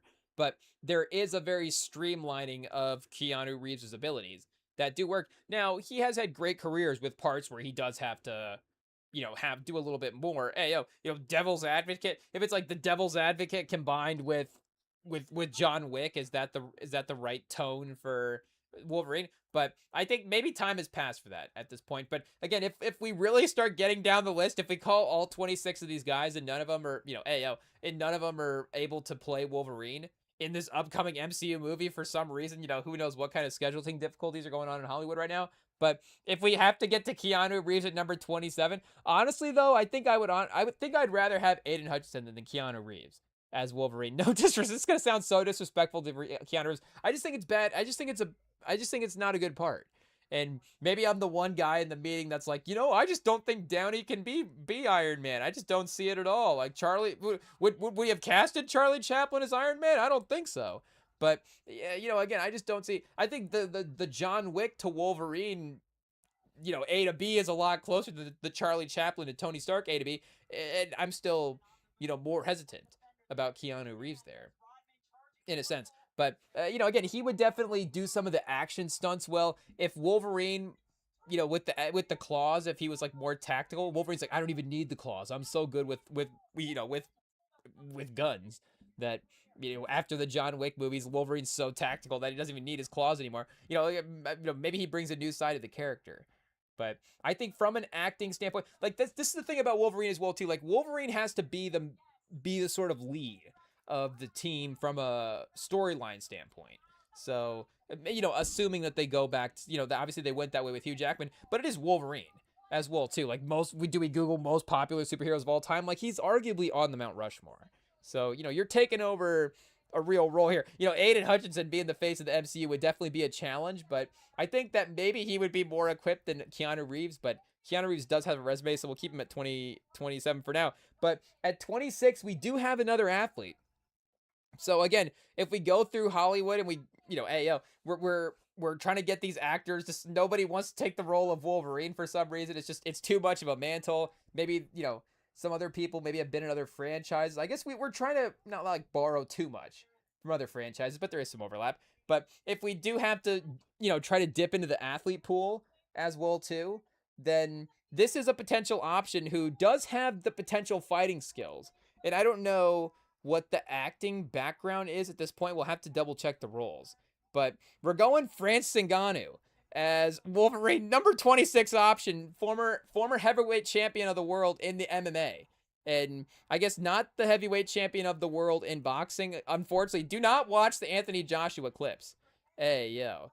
I tell you what, for, an MMA fan that had a certain sort of, I guess, don't have no respect for Francis Ngannou anymore. Don't, hey, IT, edit that out. That's not the point. It's just there was a mysticism to his game that, maybe did get, a little, taken away a little bit with the Anthony Joshua stuff as well. But, shout out, obviously Joshua is, again, the more experienced boxer between the two. So there is maybe the sense from the boxing community that Joshua should be able to win the fight in general. But again, his power was just that, mythic power as well too. But just, Francis with the Wolverine claws, I think would be a pretty cool, MCU thing going on there. So, again, not necessarily, not our third option here. We're not, not starting at number one, but if we do, get unlucky with a bunch of actors here, Francis Ngannou is going to be the 26th option to play Wolverine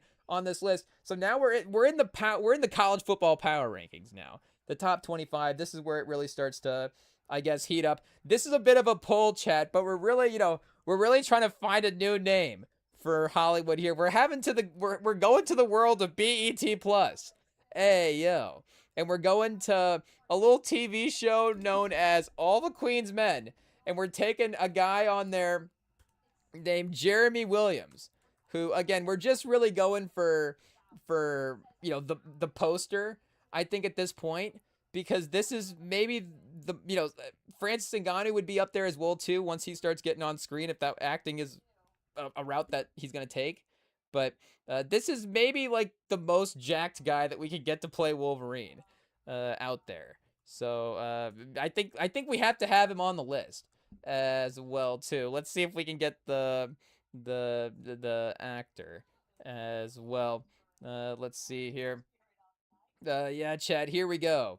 I guess this will be Wolverine. There is a very Wolverine look here going on that I think does work. So I don't know if the acting background is a deep resume at this point. I think he's got 2 credits: All the Queen's Men and what's the other one? Pitch Perfect 2. I looked at it. He's also in Pitch Perfect 2.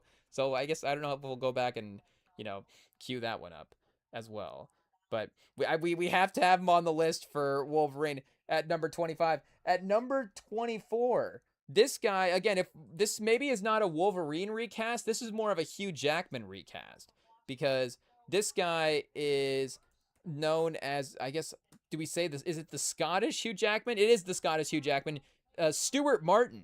So again, oh, Chad, look at this right here. I mean, pretty identical, pretty close. Maybe honestly, like a little bit Hugh Jackman and Michael Fassbender kind of in the same person. Ayo, pause. Whoa. But again, for look wise, it is definitely like a combo look there. But apparently this guy is known as the Scottish Hugh Jackman. I don't know if that's true or not, but that word on the street That's what they're saying. So, if we have to go to the Scottish Hollywood scene to get Wolverine, I guess Stuart Martin can be on the list here at number 24. Again, this is like, Tulsa's having a really good year in college football, and they're making the rankings. It's still pretty competitive, but I don't know if they're going to be the number, if they're in a matchup against the number one, if it's like a real competition, but still, respectable name here, for sure. Number 23, we've got Rafael Amaya, which may be a new name to some, but for those that have watched the Rem and Sam pod over the summer, of course, we did have the World Cup on Peacock, streaming on Peacock, and it was the Telemundo version of the broadcast. And Rafael Amaya, star of, let's look up the show here and get it right. One of the main shows on Telemundo. So, star of El Señor del Cielos. So, I don't know if the crossover between El Señor del Cielos and Wolverine is there, but, he does have the beard as well, too. I think Marvel, you can get the guy on the Marvel superhero regimen and get him bulked up. Again, obviously, Hugh Jackman was able to take that to a different level. Sometimes you never know, what the end product is gonna be. Hey, you're like, oh, Hugh Jackman, oh, Michael B. Jordan. Sometimes you get the extra level. Hemsworth. I guess, maybe the Marvel diet, maybe just the Marvel steroids are good. Hey, so Rafael Amaya, on the Marvel steroids, the Senor Dielos acting experience. I think that could be a good crossover there if they do want to look for for some different Wolverines here, Chad. Hey, some interesting acting credits in the past as well too. But make no mistake, they were advertising El Señor del Cielos every time they were going to commercial break during the World Cup. So I think just the propaganda for this show, I think that we have to get them on the list for Wolverine. Again, number 23, getting ranked over Scottish, or Scottish Hugh Jackman, maybe a little bit of an upset, but he is going to be at number 23. This is another bit of a poll as well too. We're going with Shamir Anderson at number 22. For those that have seen John Wick 4, Mr. Nobody in John Wick 4, we're going to have to go back and revisit that one. Obviously, the first two are classics, and they did just have, I think they just had a John Wick marathon on one of the stations as well too. Maybe it was, I guess, AMC. I don't know. But they were just running all the John Wick movies, and we were like, okay, I guess we're watching John Wick 1 and John Wick 2. That might have been last week, honestly, that they were having. Was that last week, Chad? Hey, run it back again. Pause. John Wick marathon every weekend. It is what it is. Hey, but Mr. Nobody in John Wick. Wolverine up next? That would be a good power ranking type move. Because again, like we're saying, a lot of times it's like, oh, is this guy going to be, the lead guy in this franchise over here and then also jump over here and be the lead franchise in this? Again, Marvel doesn't do that most of the time. Like we're saying, Black Panther, they're getting David Johnson early on in the career. Like we're saying, a lot of the X-Men now, newer names, even, though like Obsession was a big movie, again, it was still like the first movie credit for the actor there as well too. So they're not necessarily going for, I guess like is Sterling K. Brown on our list for Wolverine? Like it's not like that type of, who's the hottest actor, who's the number one actor in the industry right now, and then he's going to be Wolverine. Like they did get Adam Driver to be in the movie, but again, Adam Driver's the villain of the movie, so you assume that unless he's going to be like the next Loki or something like that, which I guess could be a potential, like but is he going to be, the next Kylo Ren for another franchise? Who knows?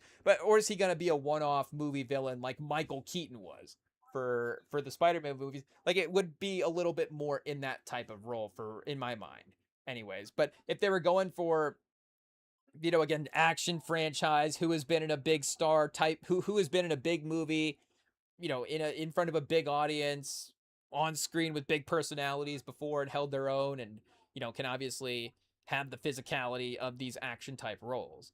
Like that could be a good type of ascension for an actor to take there to go through the action movie path.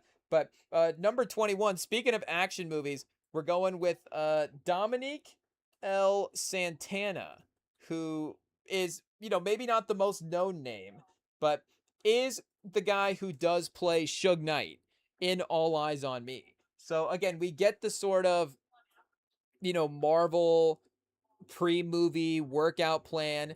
I think, Suge Knight and Wolverine, I think, do have a lot more in common than we do think. Hey, yo, Chad, here we go. I mean, look at this. If we had him in with the antimadium claws, I mean, that would be insane. Again, Suge Knight is obviously a pretty iconic character in his own right. But like I'm saying, there is a toughness, there is a leadershipness there.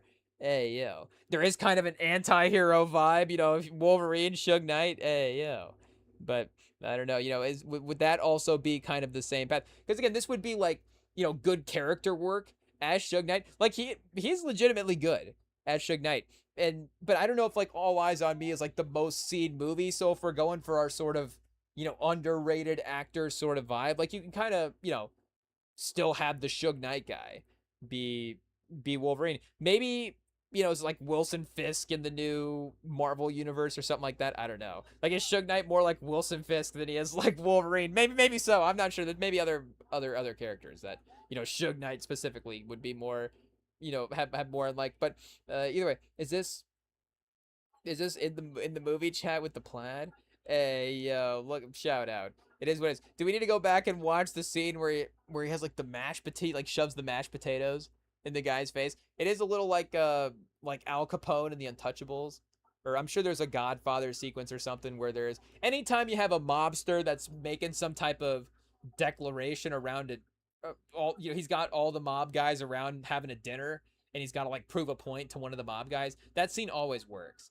And you sometimes it ends, he's gonna like shoot the mob guy and he's like gonna fall into his food, and then everybody has to sit there and eat the meal. But again, sometimes it could just be like, I'm gonna like stab his hand, and he's like pin his hand to the table, and he's like, oh, now you have to eat with your left hand, and he's like, oh, everybody else can just go about their business. Like, don't betray the family, or something like that. But I think Suge Knight just like he just like almost smothers him in mashed potatoes. He's like, "Oh, you want to take from the family?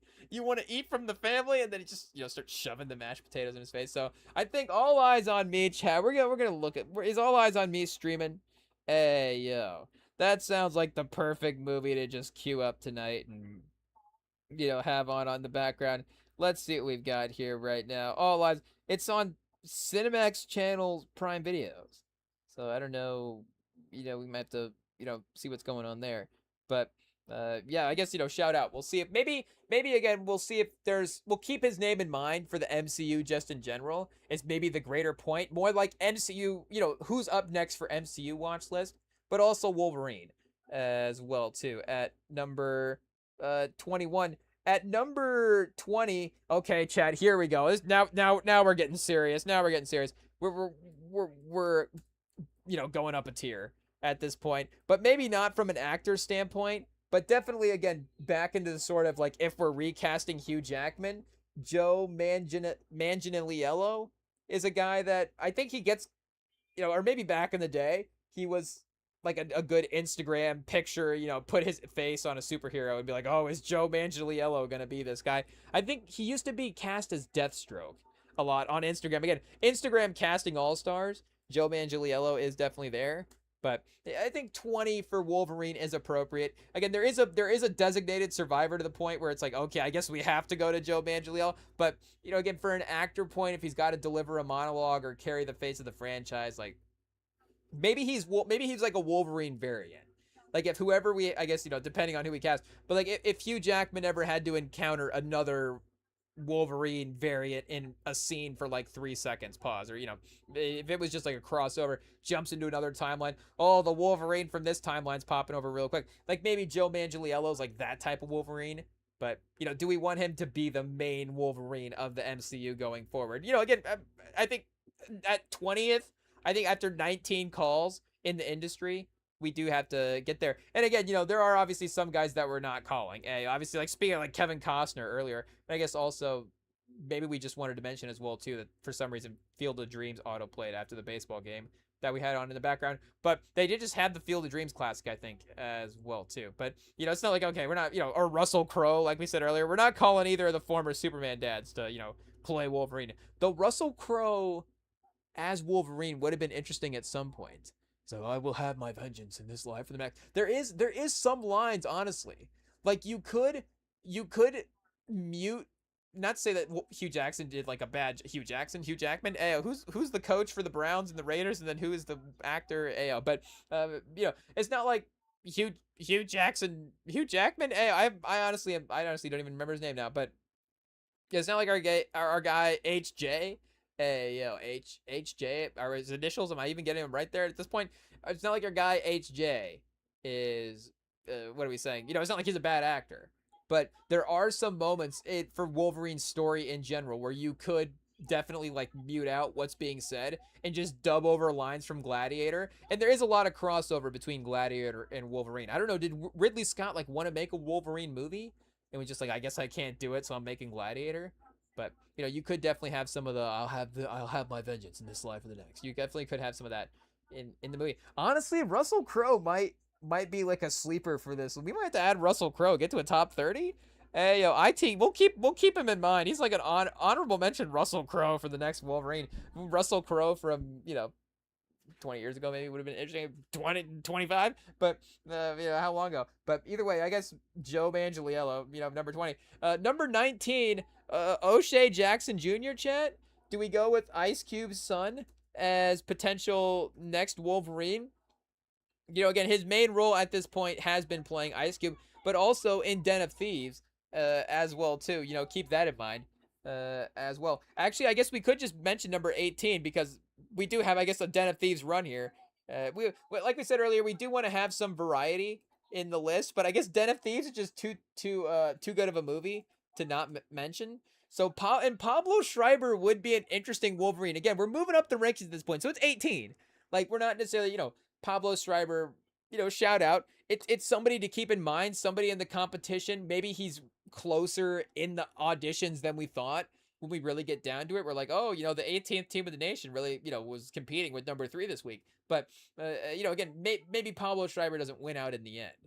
But that is an interesting name. If he, did have kind of I guess it's not really a beard, it's the sideburns that Wolverine has. I'm kind of thinking of a beard. Hey, we got to recast some of these guys. It's a beard, it's a sideburn, not beard. But let's see here, Pablo Schreiber, Pablo Escobar. Okay, yeah, see there, we could see it as Wolverine for sure. I guess there's almost some Bernthal vibes here with this picture. Let's see, can we get a Wolverine casting potentially?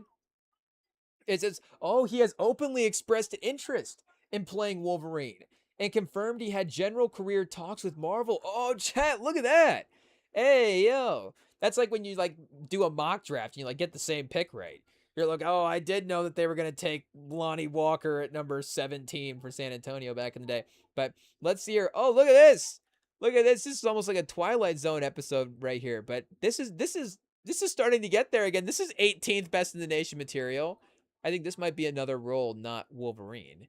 But we're getting close. Again, I never really thought about the Pablo Schreiber, John Bernthal, comparison there. But there could be, the rewatchables. What do they have the market correction term where, you have a guy that maybe takes some roles away from what another actor could get. Did Bernthal take some Pablo Schreiber roles?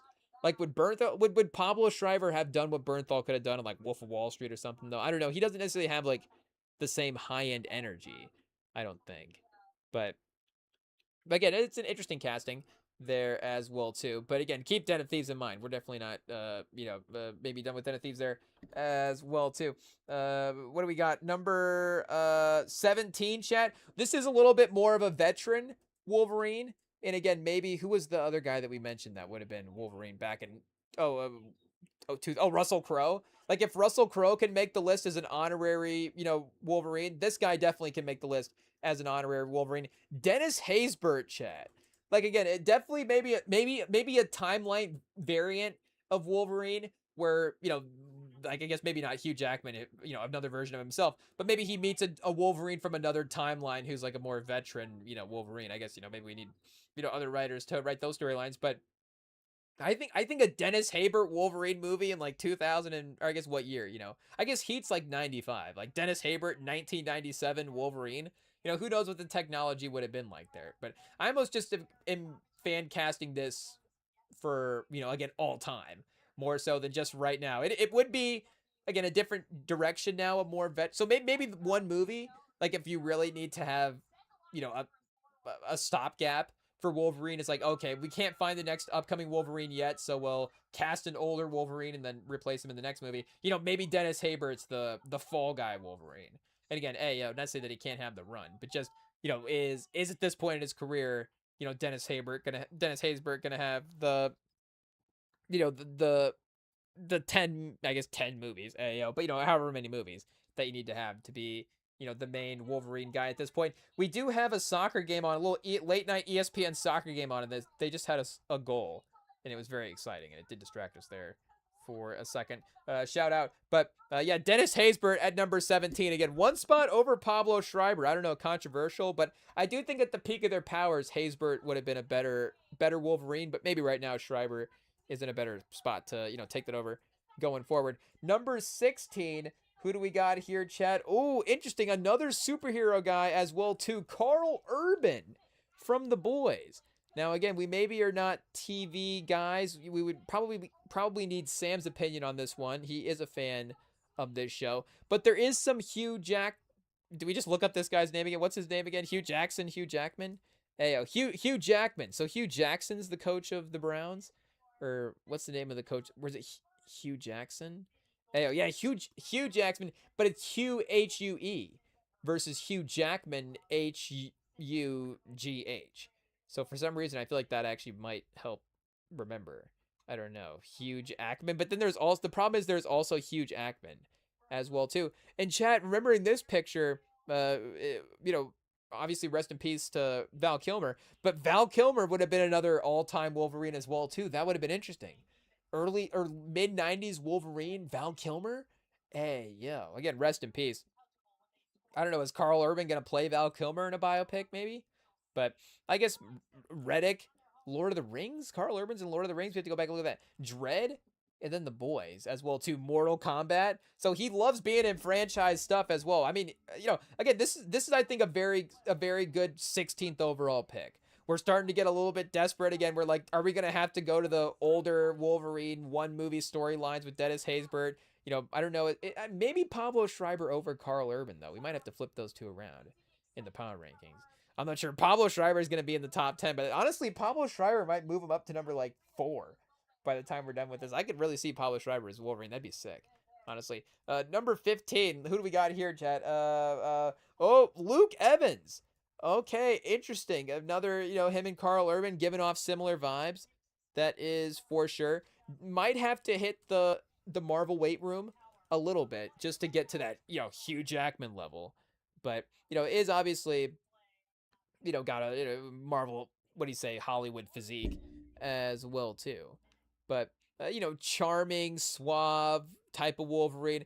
I don't know if he could be as menacing as Hugh Jackman could be. You know, again, he could definitely, as the Wolverine character, like really, you know, mean it up at some times. And doesn't never really have to quite go like full James Bond. I guess the main version, honestly, of Logan, you know, the Wolverine character, Hugh Jackman version that we know of is from the movie itself, Logan.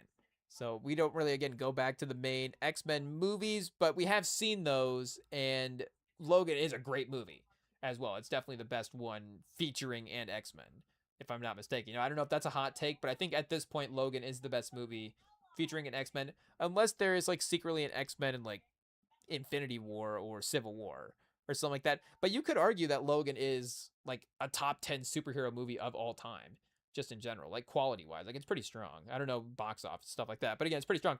But, you know, either way, again, Luke Evans, what do we got here? Number 14. Again, I don't know. Pablo Schreiber still climbing the list.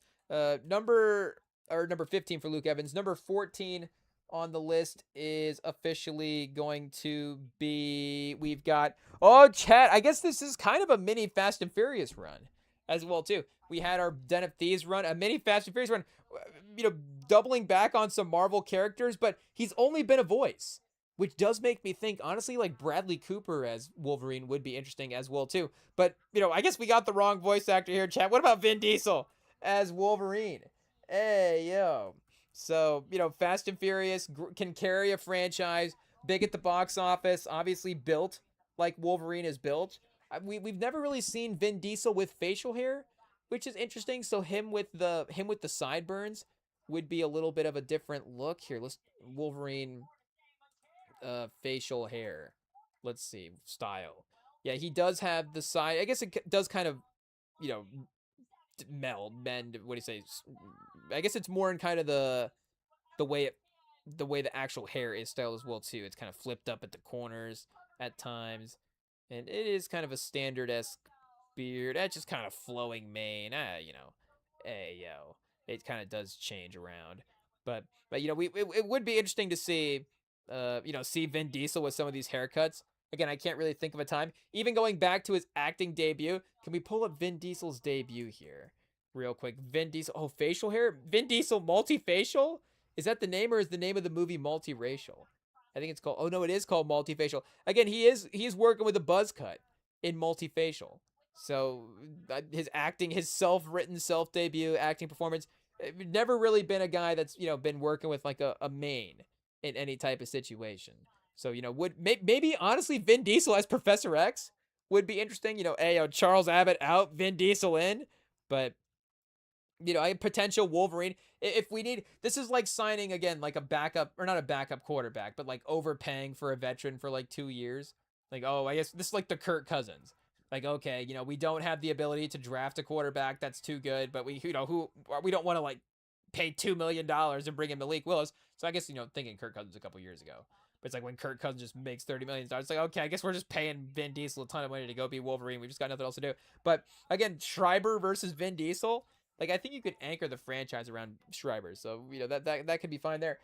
Number 13, maybe, again, another guy. If we have Luke Evans on this list and say, oh, Luke Evans, can hit the weight room. I think this guy can hit the weight room and get to Wolverine size. And we did just see him start to take on some more dramatic, fierce, maybe is the word to say, fierce acting roles.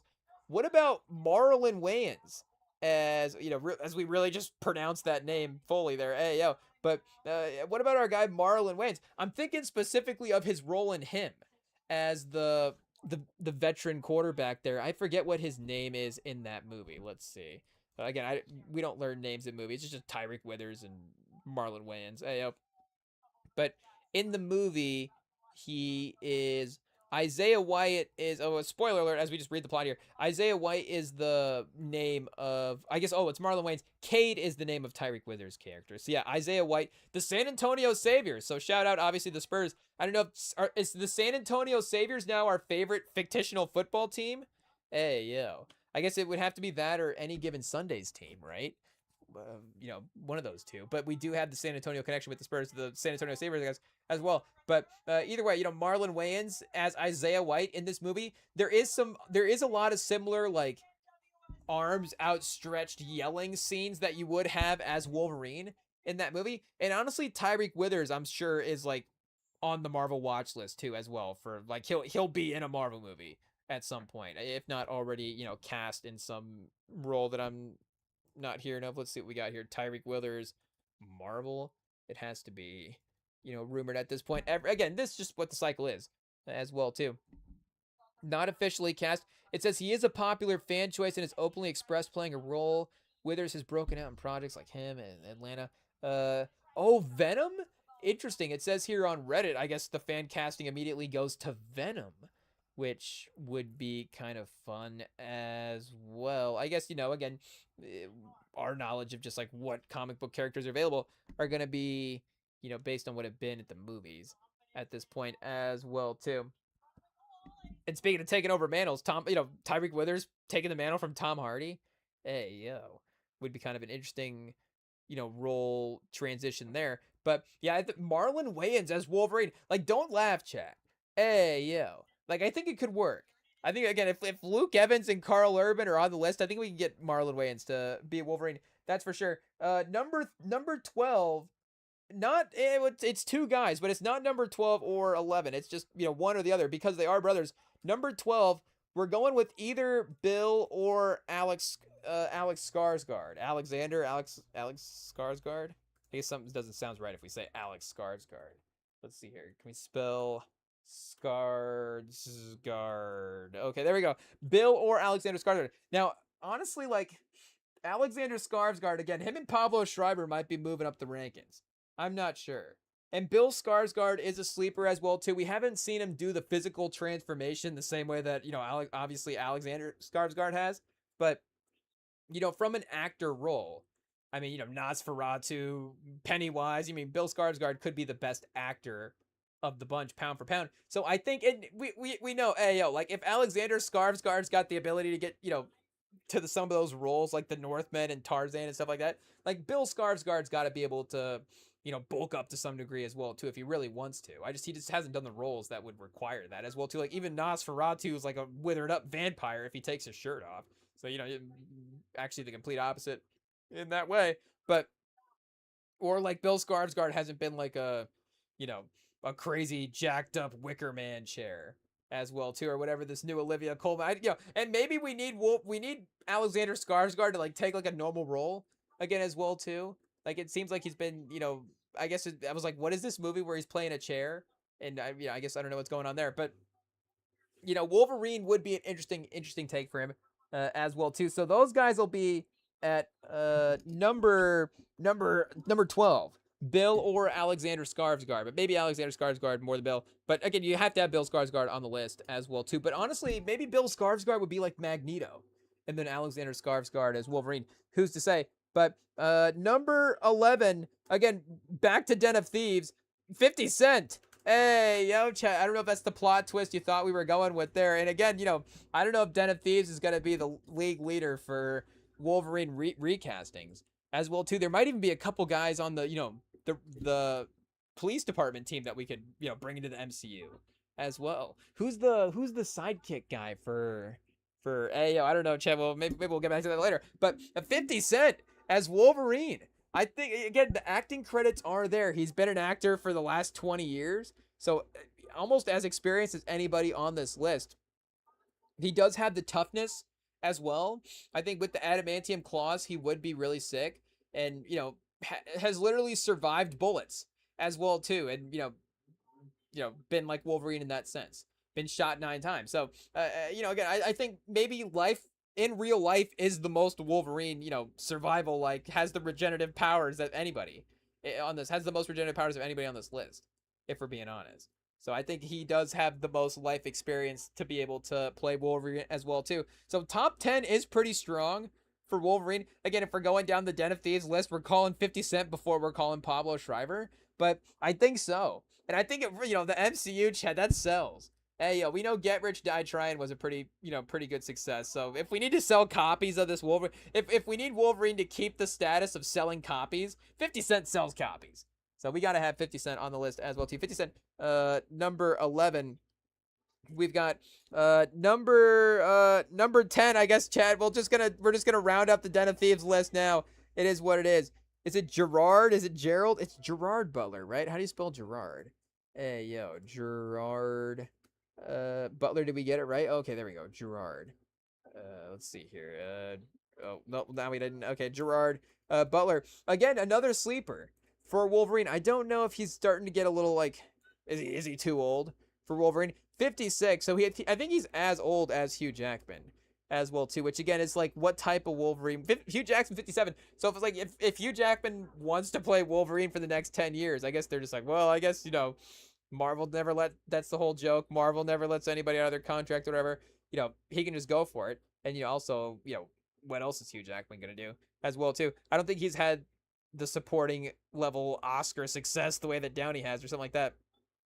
But again, for this X-Men team, I guess they could have the veteran Wolverine still leading the team. It's still, there's still a version of the storyline that works. Again, I don't know comic accuracy. Like, I'm just here for the movies. So, hey, if Hugh Jackman's in the squad with the younger X-Men, just like the veteran guy leading them, to sort of the journey or whatever. I guess because there is some like DC dynamics there where you have like Teen Titans. I don't know if this is the right teams, but like Teen Titans and Batman or something like that. So if like Hugh Jackman's like a kind of a, like the Batman would be like with Robin and his team or something like that, and the X-Men is that type of situation, like that maybe would work. But, I guess if you're going to recast Hugh Jackman, it's like, do we want to recast him and or recast Wolverine? Do we just want him to be the same age as Hugh Jackman? But, hey, yo, chat, boom, we can get a year younger with Gerard Butler, 56. Yeah. So, and I think Gerard Butler can look 60. So I don't know what that means for Wolverine, but yeah, he can. I think there is a definitely a grizzled vibe that he can bring to the table. That is for sure. And if they need Wolverine to like eat a donut off a crime scene, then obviously Gerard Butler can do that as well too. So top 10. I mean, I guess we're in the playoffs now. Alexander Skarsgård, 50 Cent, and Gerard Butler are all playoff contenders for Wolverine. I think that is pretty true. As well, Pablo Schreiber's going to have to move up. But at number 9, we've got chat, this is an interesting one here. Scott Eastwood. Hey, yo, we're going to have to redo these rankings. I think IT might have rushed through this. It is what it is. Because, again, Eastwood's probably not over. Is Eastwood even over Gerard Butler? I'm not even sure. Because, I don't know if Clint Eastwood would have played Wolverine back in the day. But I think you could get Scott Eastwood on the Marvel diet, bulk him up a little bit. And he could bring kind of the Clint Eastwood, like, oh, I'm a bad guy type of situation. Like, oh, you broke the law. And now I'm coming to get you. And it's like, oh, and then, but he's like more jacked up. So, there's definitely some Wolverine overlap there with the Clint Eastwood Western capture him type of situation. I don't know. But Scott Eastwood at number 9. At number 8, we've got Trevante Rhodes from Moonlight, who I was seeing also, again, just if we're talking about, going on Instagram and seeing who people are just editing into pictures. And just being like, okay, let's just put the claws in front of him and just be like, this person's Wolverine. We also saw Trevante Rhodes as Wolverine as well too. So again, has proven that he can be in the real movies, which now we're like actually like really casting here as well too. Again, like has been in an Oscar level, has been in Best Picture level movies, greatest movies of the 21st century. So they have, gone with the Oscar level in some ways already with Petty. Like it'd be a little like bringing in when they got like Chloe Zhao as the director, like she was at the top of the game in terms of the Academy, but maybe, again, not the number one commercial director, no name director as well too. Like, he might be in that type of category where, has had the success of being in the pedigree stuff. But, Marvel could again still kind of get him in a underrated name value state and raise the star power as well too. And maybe they like to be credited, hot take. I'm sure Marvel likes to be credited as the brand. Marvel made this person, again, and obviously, not to say that point when we get here now, but again, just with anybody that they bring in to cast for these long-term roles, it's probably why they do go for, but like we're saying, even like Sadie Sink hasn't been made as a movie star yet. Like if she gets, to that level as a movie star, you're gonna look back at the run of Jay Green, who's that? Jean Grey, and be like, that is a big reason as to why, from a box office movie standpoint, she was able to help, do that, all that stuff. Like, Marvel is still gonna be able to look back and have their arguments for why they were the reason that this person was gonna be able, why Scott Eastwood is the new movie star that he is now. But again, you still are able to bring in a new name star in a sense as well too. But number 7, this is again, if we don't want a new name star and we just want a veteran of the game, we need somebody that, if we just have to guarantee that the Wolverine X-Men movie is going to make $100 million, again, you would expect that X-Men movie would make like 800 to a billion, almost a billion. I don't know why you wouldn't think $1 billion for the X-Men movie after Spider-Man just made almost 3. But again, if you want to guarantee at least 100 million and then maybe 900 more after that, what about Jason Statham as Wolverine? Again, this wouldn't necessarily be, did Marvel make Jason Statham? But maybe the last sort of, or maybe the big prestige role that Jason Statham needs. Like he was in Fast and Furious, of course. Again, a lot of Fast and Furious and a lot of Den of Thieves here on this list. But again, he was more of a side character in Fast and Furious, the villain for a couple movies, and then a side character in the actual family when he joins the team. I guess we haven't seen like 10 yet, so maybe he's got a major role in 10 as well.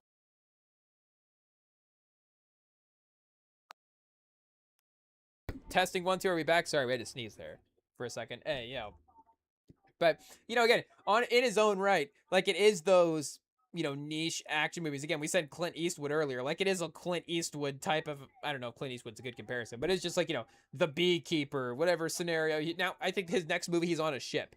It's like Mutiny or something like that. It's like, oh, Jason Statham's on a cargo ship. Jason Statham's a beekeeper. Jason Statham is, whatever new profession. He's a plumber or whatever it is. So, it's almost like you would be like, cover the careers. It'd be like Jason Statham roles in a porn star career. It'd be like, oh, like what, oh, Jason Statham is just a different scenario every different time. It's like, oh, he was a plumber. He was a chef. He was a beekeeper. He was like, oh, Jason Statham is just like, is he even reading the scripts or he's just taking the premises? But, he could play Wolverine. Hey, I guess is the point. But number 7, maybe again, is Pablo Schreiber versus Jason Statham. I don't know, but Pablo Schreiber is becoming a fan favorite here on the pod. It is what it is. I guess until we start to get to the top of the list here. Number 6. Oh, Chad, this is I'm telling you, if we do jump up Pablo Schreiber right now, actually we should just well then we have to change everybody's ranking. Hey, do we just change it right here? But we can't move him up past this because Michael Ealy as Wolverine. Hey, chat. Let's see it. Let's see it happen. He has been more of like a rom-com superstar earlier in his career. Like devastating good looks.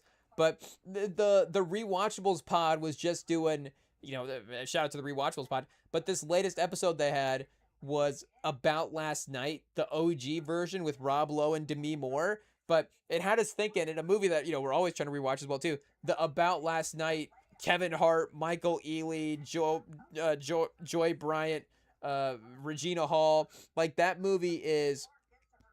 That movie's great. I love watching that movie. That movie's, again, speaking of just like a movie you want to just mindlessly throw on. Be like, I have no idea what I want to watch and just have something on in the background. Like, just throw on that version of About Last Night. We do have Think Like a Man over on DVD over there, which, also Kevin Hart, Michael Ealy. Hey, But, again, hey, shout out. Michael Ealy's a great actor.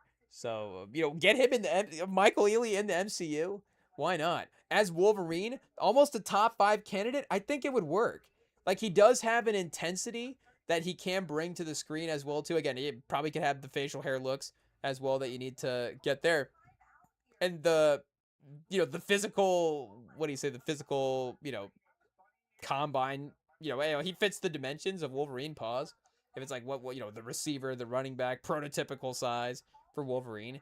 Like, I think Michael Ealy could, be the imposing, ness that Wolverine would need to bring there. But he's going to be number 6.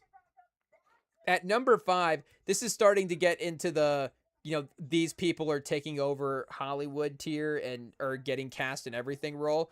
Aldous Hodge is going to be our number 5. Has been in Black Adam, if I'm not mistaken. It's some DC movie. Again, I was trying to keep up with everything over there. Chat. Ayo, we just said the name. Ayo. But now we can't get it. Ayo. It is what it is. Let's get the film credits up here as well too. That's right, Jim Brown in One Night in Miami as well too. If there is, again, if we're going all-time casting for Wolverine, Jim Brown would have been a great Wolverine as well too. So he's been Jim Brown and then Jon Stewart in Black Adam.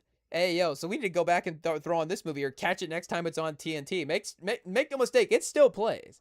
So, also, MC Ren in Straight Outta Compton, Levi Jackson in Hidden Figures. So he's ready, Chad. Like, he's obviously been in a ton of great movies at this point. Hey, again, TNT classics all the way around. But, for the next sort of mainstream role and carry a movie as well, too. Like, again, he has, been in, big time supporting roles at this point. So he's got the next rise in him for sure as well. Hey, he's starting off his career with Die Hard with a Vengeance in 95. Like, it's been great roles ever since. Happy Feet 2006, but Roadhouse 2? Oh, chat. Hey, Jake Gyllenhaal and Jay Huron reprise their roles alongside Dave Bautista and Aldous Hodge. Oh no, chat. We might have to save this for the Tuesday pod. Do a segment on Roadhouse 2. Did they ever do a Roadhouse 2 back in the day? Because that would have been an all-time great, like, nobody cares about this sequel movie. I guess they never did. No, they just did the 89 one was a classic. But, they have, like, Speed 2 and stuff. Like, we might have to do research on that. Like, what are the actual worst movies. Speed 2, Cruise Control. Hey, yo. What do we got? Yeah, Jason Patrick, Willem Dafoe, Sandra Bullock back, though. So what are you going to do? Like, you're getting Sandra Bullock. 4%. Whoa. Whoa. 4% on Rotten Tomatoes for Speed 2. A mere 16% from the fans.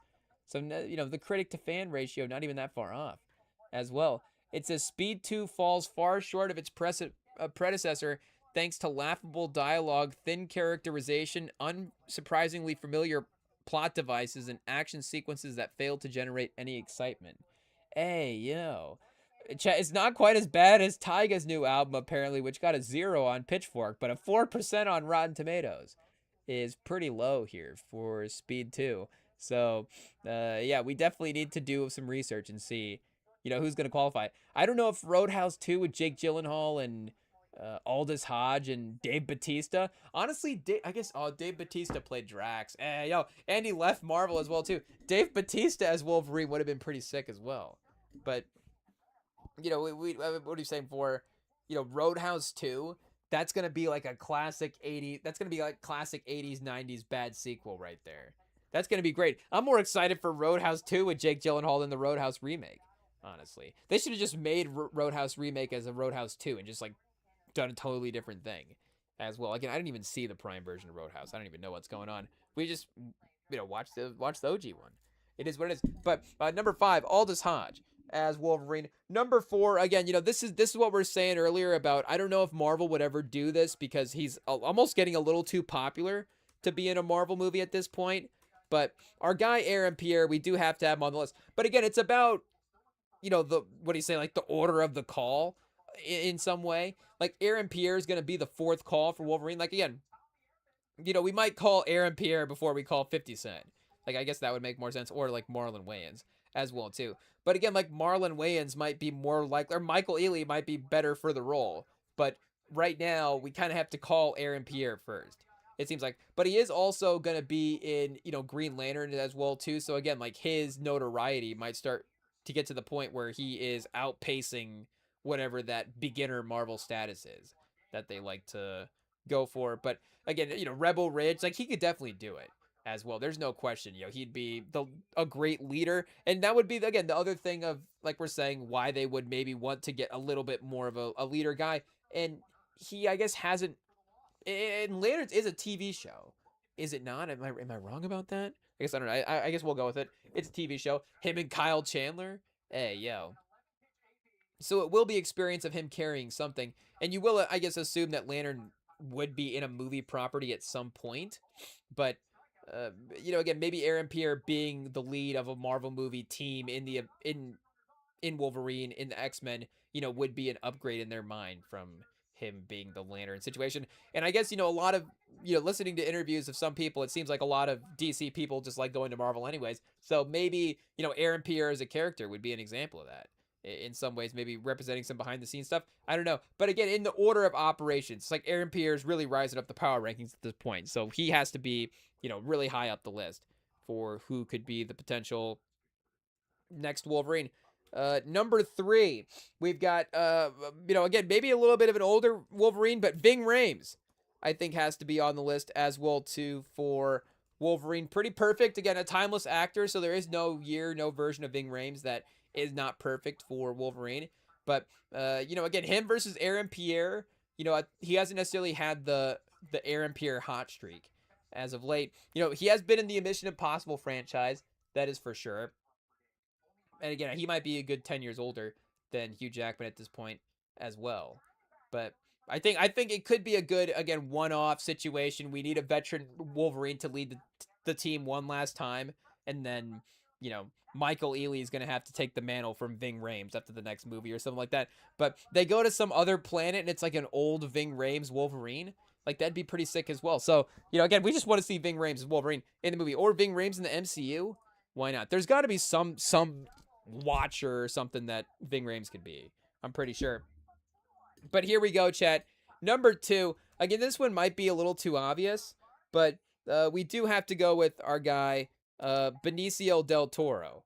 Of course, of Sicario fame. I guess, he was also recently in One Battle After Another. We're not going to shout out that movie too much, but we do like Benicio, so we will, just mention it as a credit for him being in, pedigree movies as of late. Also, I think maybe, what was it? The Phoenician Scheme was another sort of artsy film he's been in as well. So him making the jump to the Marvel action stuff, of course, would not be that crazy. Again, and obviously he is the sort of lead of Sicario, but also he is the lead of Day of Salado as well. So it's like he could, and with the way that he as an actor, I think has become more respected because he did get, I think, well, he's won an Oscar in the past, but he did get another nomination recently, again, as well too. And just him in the industry, I think he has climbed up the actor power rankings. Like he would be a perfect time for him to be like a Robert Downey Jr. type in the industry. Because again, like Robert Downey Jr.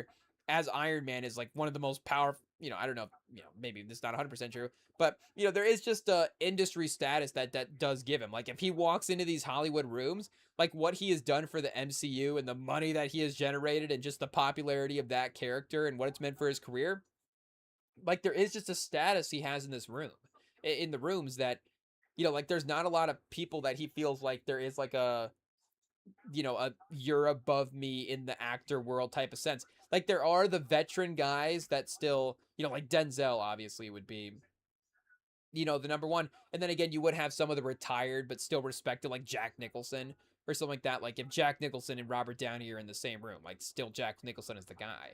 But, modern day actors, again, like outside of Denzel, outside of Eddie Murphy, outside of, again, maybe like, again, like Kevin Costner or something, but I don't know if Kevin Costner and Robert Downey walk into the same room right now. Like, I don't know if, Robert Downey's going to feel like, Kevin Costner's on that Denzel type of level necessarily. I could be wrong. I guess Pacino and De Niro would have to be on that level as well, too.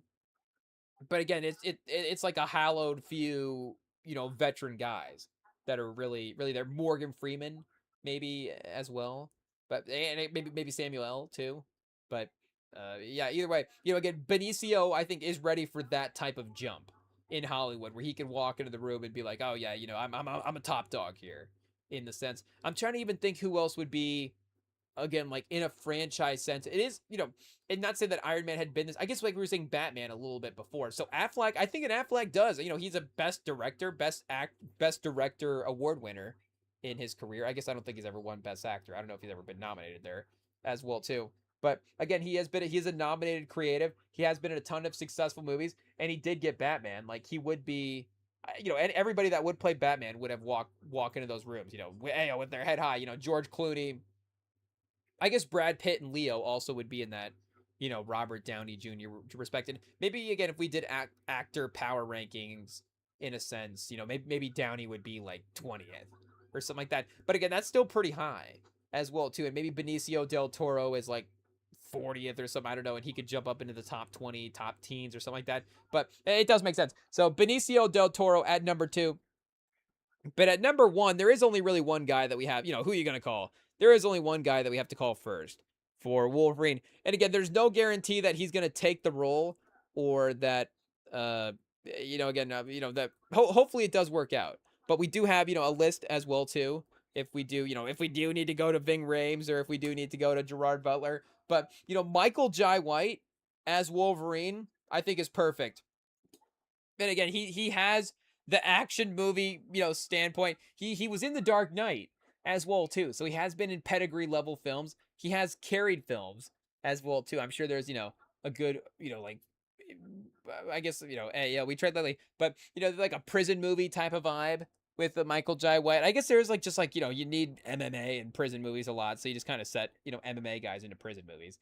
It is what it is. But, just him with the MMA it definitely would be more of like a kick heavy Wolverine. I think Michael Jai White is more, I guess, I don't know, like his MMA background, but I think he does, use a lot of the kicks as well. So it would be a very, very versatile Wolverine, but again, very, very skilled fighter, very, very imposing, frame for an actor. And I think an underrated career where he could take that next level jump up to Wolverine chat. Michael Jai White, let's go. Hey, yo.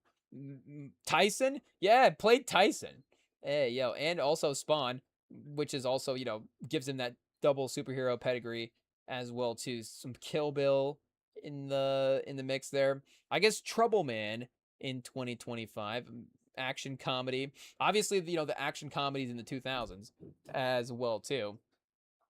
The Legend of Bruce Lee in 2009. I guess I don't know. He doesn't look like he plays Bruce Lee in that. But chat, yeah, he did The Dark Knight and Black Dynamite in back-to-back years. I mean, hey, yo, again, maybe you cast him in like 2010 to be Wolverine, but I think he could still be Wolverine as of right now. Triple Threat in 2019. What's this? Action thriller film. Jesse V. Johnson. Screenplay by Joey Bryan. I guess we could look into this as well too. Oh, Scott Adkins and Michael Jai White in the same movie, and Michael Bisping. Chat, hey yo, they just casting all the UFC guys there. Undercover Brother 2 and Triple Threat in the same year. 2021, Batman: Soul of the Dragon, voice of the Bronze Tiger. Hey yo, voice of the Bronze Tiger almost sounds like the name of the villain, but he was the voice of the villain named the Bronze Tiger. The Commando in 2022. Mickey Rourke and Michael Jai White. Like, let's get Michael Jai White in a real movie, chat. Hey, yo. So, A Snowy Day in Oakland. Reverend Carter. Direct to video. There's quite a few direct to videos here. Tubi original. Also writer. Direct to video. Tubi original. Direct to video. Direct to video. Tubi original. Hey, yo. Oscar Shaw. I like that he's going a biopic route now as well, too. Joe Washington and Oscar Shaw in, back-to-back years here almost. And, well, I guess I don't know if there's a biopic here in 2025. But yeah, again, he would have the fighting background to be able to play Wolverine as well too. And I'm sure we'll continue to add people into the list for who will be Wolverine. But again, there is Jean-Claude Van Damme. Is he still available to play Wolverine? I don't know. Cillian Murphy. I guess we didn't have Cillian Murphy on this list. I'm trying to think who else from the Dark Knight trilogy could have been in this. I guess Tom Hardy as Wolverine would be interesting. We didn't even have Tom Hardy on the list, but we're trying to get some new superhero faces in here, chat. Hey, yo, I guess he is also older than Hugh Jackman as well, so he is in a little upgrade in age. And how old is Benicio? So all of our top 3 Wolverines are all older than Hugh Jackman. Michael Jai White, Benicio del Toro, and Ving Rhames are all older than Hugh Jackman. It's okay. Again, it could be a multiversal movie. We could have all 3 of them be Wolverines. This will be like our Spider-Man Wolverine No Way Home. Aaron Pierre will be getting advice from Ving Rhames and Benicio del Toro and Michael Jai White. I mean, that sounds awesome, chat. Hey, yo. Or Michael Ealy as well, too. But we do have to adjust Pablo Schreiber up probably over Jason Statham, make him number 7 as well, too. If we did a little bit of a reorder, I think it would be Michael Jai White, Ving Rhames, and then Pablo Schreiber, and then Alexander Skarsgård after that as well. And again, Dennis Haysbert as well, too. I think Dennis Haysbert is like the best casting here, honestly. I don't know what year Dennis Haysbert would have been best. Oh, I forgot about Aiden Hutchinson. Francis Ngannou as well, too. Not bad. But yeah, hey, I guess there are some options here. Marvel, we not to do all the work for you, but 28's a pretty good selection. I mean, 50 Cent as well too as Wolverine. Again, there are a lot of ways to go here as well. We did look up or did do some work to think of some other castings outside of just Wolverine. Again, there are some other X-Men roles. I guess at this point don't know how else they're going to build out the rest of the team as well. But I was thinking, there probably is going to be Magneto at this point. Fassbender was, and McKellen is, I guess, the older Magneto. Fassbender is the younger Magneto. So they have recasted him multiple times there. You would assume that they would recast him, at some point in this new version of the MCU. Again, will it be in the 2028 movie? Will it be in the 2030s when they introduce Magneto into the MCU? Who's to say? But I guess, hot take, at some point they'll probably have Magneto in the MCU. Which again, I guess the casting timeline, of course, will matter to who is available for who they'll cast. But I was thinking that, we do have to probably get Austin Butler into the MCU at some time. And again, whoever the Magneto is right now is going to need to act across from Charles Abbott as well, too. From an age standpoint, they are going to... did we get the name right again? Charles Abbott? let's go back. Wait, we might not have gotten that right. Let's see here. X-Men cast. Christopher Abbott was our guy. So, and yeah, what was he? He was 40 here on the age. So I think Austin Butler is in his mid 30s. So it does give him the same sort of, again, the same actor peer group for the X-Men here, and would legitimately be, again, the most, pedigreed actor. So would go against for what we were saying earlier there, for the MCU taking these guys that are already sort of the proven name for actors and then casting them in roles. Because Austin Butler is already an Oscar nominated actor, and he was in Dune, which was a major role as well too. And just continues to, again, really impress. So he would be almost maybe more like, in a couple years, would he be one off as a villain or something like that, more so than Magneto. But would be great in that role. So we did have him down on the list. We had Corey Hawkins on the list, Stephen James as well too. Again, I guess Magneto, not to say it really could be anybody, but I don't know. Magneto is like less specific a look than Wolverine as well too. Like, you do need kind of, again, that sort of, thick, stocky, like we're saying, Aldous Hodge, Suge Knight, O'Shea Jackson Jr. Now we're just, but what are we saying for, Magneto?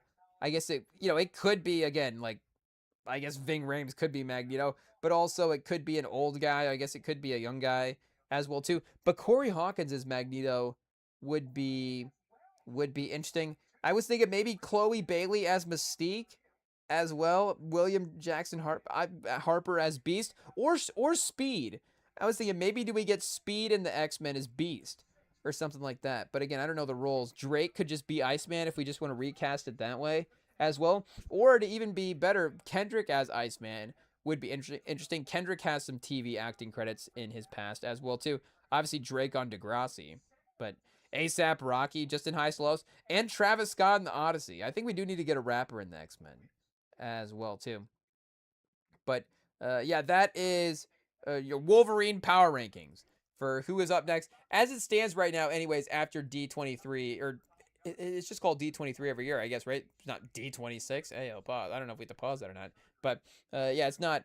Again, it's just for this summer, so it could change. The power rankings could fluctuate here. Again, maybe Dennis Haybert, takes a surge or something, in a couple months.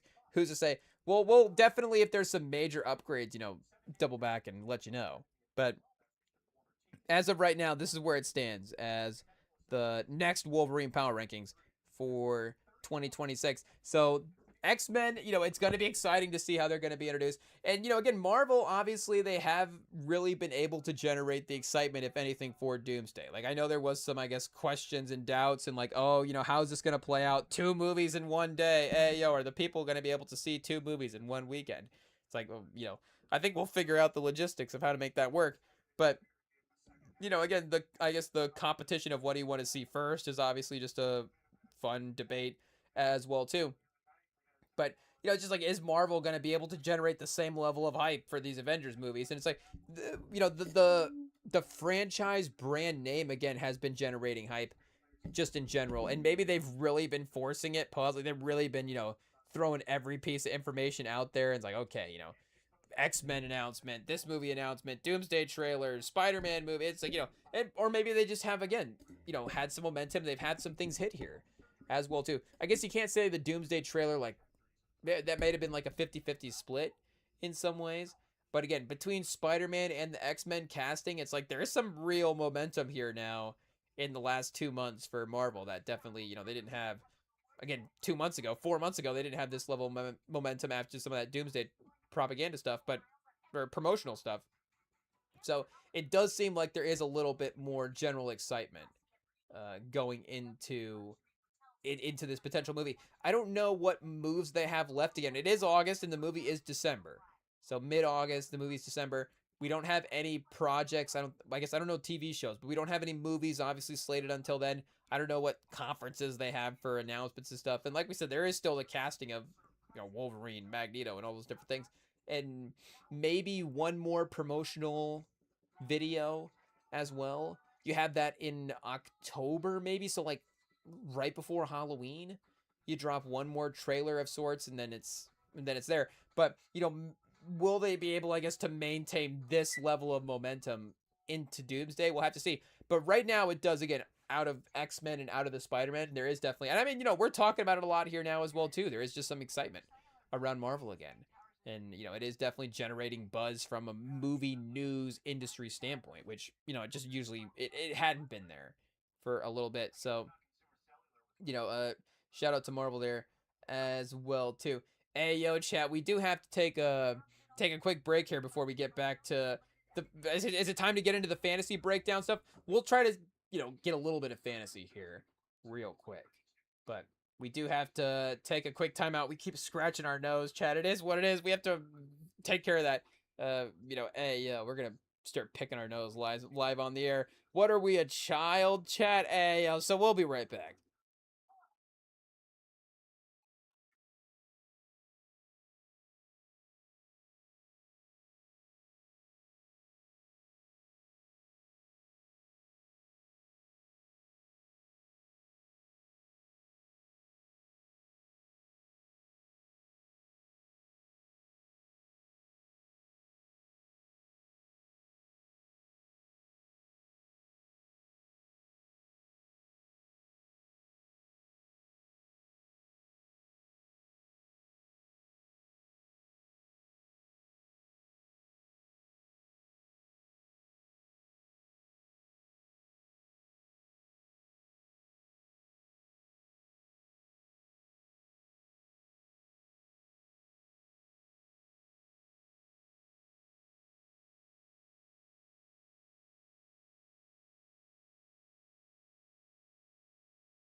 Okay, Chad. Hopefully, we got that taken care of and we are locked back in and ready to go. But like we said, time to turn the focus to fantasy football here on the Rem and Sam pod, and the start of the football season as well too.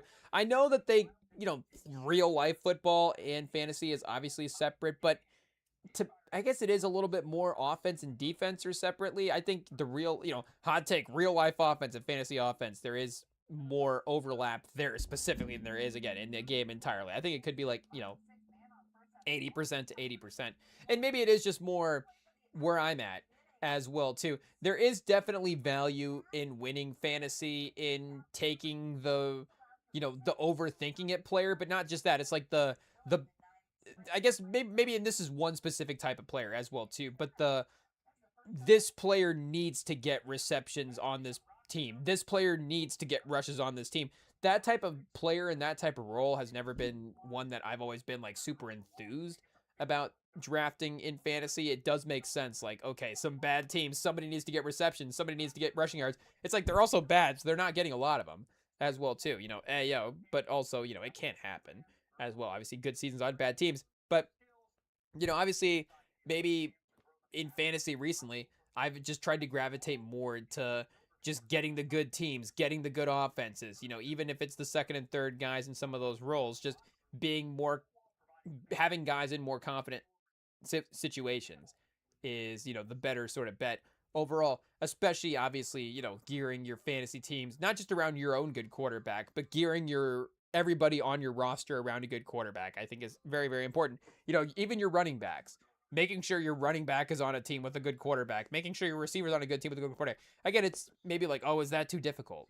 But it also just like, okay, don't take people this year from the Dolphins. Don't take the people this year from the Jets. Like I've done this before. Hey, yo, I think I might have did this last year.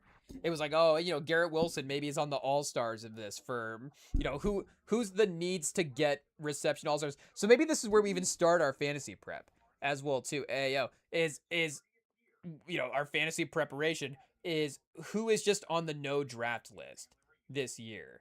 Are there teams that we just will completely avoid from a fantasy perspective? I don't know. I just let me just close out some of these tabs here as well, since we're really, crazy, pause deep into the tab game at this point. Do a little reset because we're going to have to probably open up a couple more here for some fantasy research. But yeah, do we have some no draft teams this year? So, like we said, the Jets and the Dolphins would seem like the initial teams to have on those lists.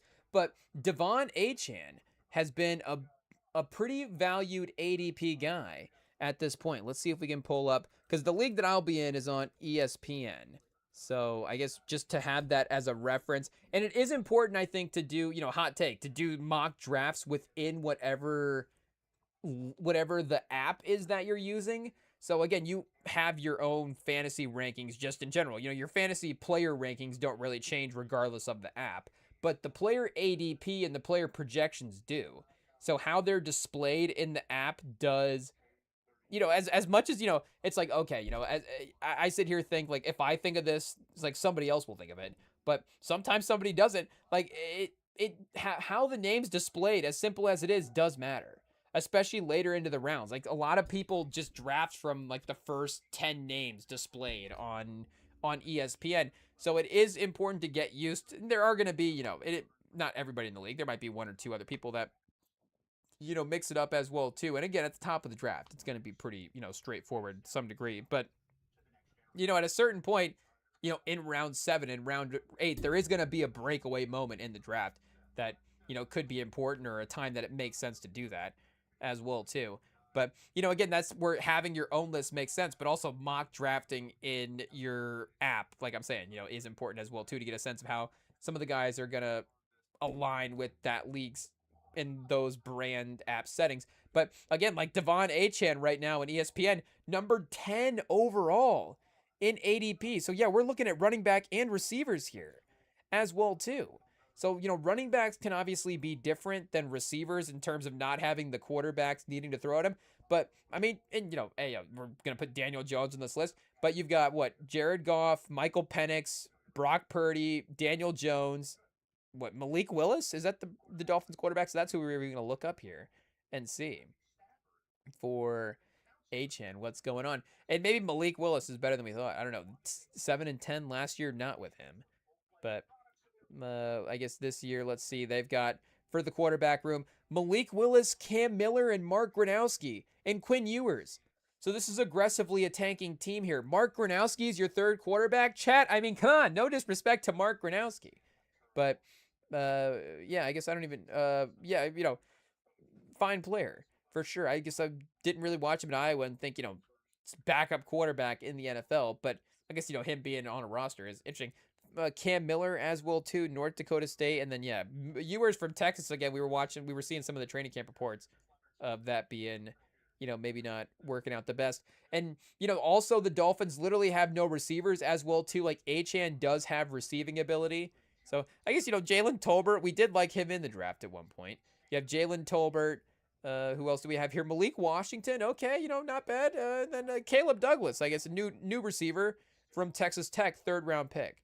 So we'll need to get used to his game as well too. And I don't know if Tolbert has really lived up to the draft stock that we personally had for him as well. But there is some could be a nice receiver on the outside potential there as well. And I guess Malik Washington would be the sneaky receiver here of who's going to be the number one guy. I guess one of our next couple episodes, I guess, will be like, what training camp news are we seeing? Because obviously, going to the homepage here of NFL on ESPN, we were seeing a big page display for Jacoby Lane, who has been having a good preseason so far. And, the Ravens have always kind of been looking for that next level receiver as well, too. Been having some good names, but really having a guy that could be, a steady, even all pro or Pro Bowl type of guy going forward. I guess Zay Flowers in the Pro Bowl, but, really having that confidence in the league as well too, because yeah, Bateman is the only other guy that they still have at this point. So Bateman, Flowers, and then Jacoby Lane. So on the outside, Lane could be, could he be a number one guy this year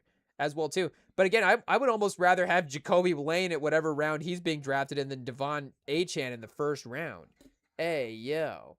And maybe again, I'm just so not looking at Dolphins players that I wasn't even looking at it. And the problem is as well too, when you do have a Colts player in the first round, I'm probably just gonna take Jonathan Taylor. If I have to not take like Puka Nacua or Justin Jefferson, because Jonathan Taylor's on the board, or Jackson Smith and Jigba, like is Jonathan Taylor going over JSN right now? No, Taylor's one pick after. I guess there was a mock that I did the other day where I took Taylor over JSN, and I was like, I don't know about that, but I'm still taking my Colt, still taking the Colts player anyways. It is what it is.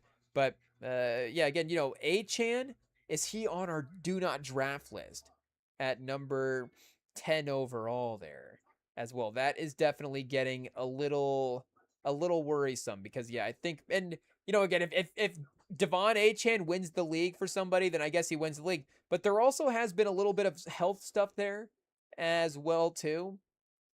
So I haven't maybe necessarily, even if the Jets were a good team, he might not be my favorite player to draft from a fantasy standpoint, because again, I do try to and it's impossible to predict at some point. But guys with an injury history is obviously a little bit scary there as well. Breece Hall would have been a player that we would have drafted over the last couple of years, and I would have been like, oh, regardless of the situation, Breece Hall could still play, but not anymore. I'm not saying that he can't still play. I'm just saying I don't think that I'm not gonna just look blindly at the situation anymore. Like, if Breece Hall's not playing in a good offense, I'm not going to be thrilled about taking him. And again, Garrett Wilson, super talented receiver, but I don't know if his ADP is, where it's been like the last couple of years. He may be actually a value pick now at this point. 31 is pretty high. 29 for Breece Hall. Breece Hall, and we have two Jets players in the top 30. I mean, again, what are we doing? That probably does show the Jets quarterback issues as well too. But we've got two Arizona players and two Jets players in the top 30, just for skill guys as well too. Again, not even including quarterbacks. If we just go flex here, let's see, flex players. Hampton 23. Where did they go? Yeah, Garrett Wilson at 30, Breece Hall at 29. So do we even have another team? Who else has two flex players in the top 30? Like we said, Arizona with Trey McBride and Jeremiah Love, who unproven, but still you would imagine could potentially be there.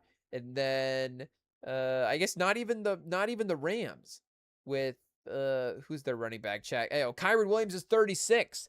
So the Jets the Jets and the Cardinals are the two teams with two skill players in the top 30 for skill player fantasy rankings. And again, the way Carson Beck looked, like, I might have the Cardinals on a draft list. I think the Cardinals would have been on do not draft, but I think the Cardinals might be draftable this year. Again, it's no guarantee that Carson Beck's going to start. Hey, yo, he's already injured. But Jacoby Brissett was, of course, fantasy competent as well. Now the question is, of course, is Marvin Harrison Jr. himself a guy that we want to continue to bet on from a highly drafted standpoint? You do have Michael Wilson there, and we were referencing Jeremiah Love. Michael Wilson, 28th overall receiver on PFF compared to 55th for Marvin Harrison Jr. So might even be the better NFL talent as well too. And then McBride is still going to be a top tight end. Again, tight ends are a little bit more, you kind of just have to, take who you have, honestly. Ayo. And Jeremiah Love has also been dealing with some injuries as well. So I might not necessarily be like, taking Jeremiah Love in the first round. Because in the past, if it's that rookie running back, that has always been a running back that has been way up at the top of our list.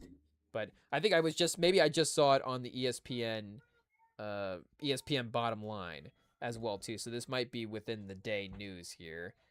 15 minutes ago on Instagram. 3 hours ago. Likely to miss the rest of the preseason. Point is, and again, probably just the third overall pick. You don't really need him to play preseason to know that you're going to give him the football in the regular season.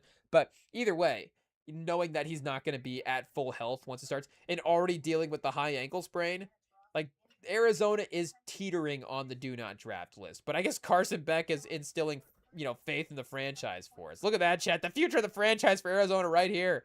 Carson Beck to Jeremiah Love. Look at that.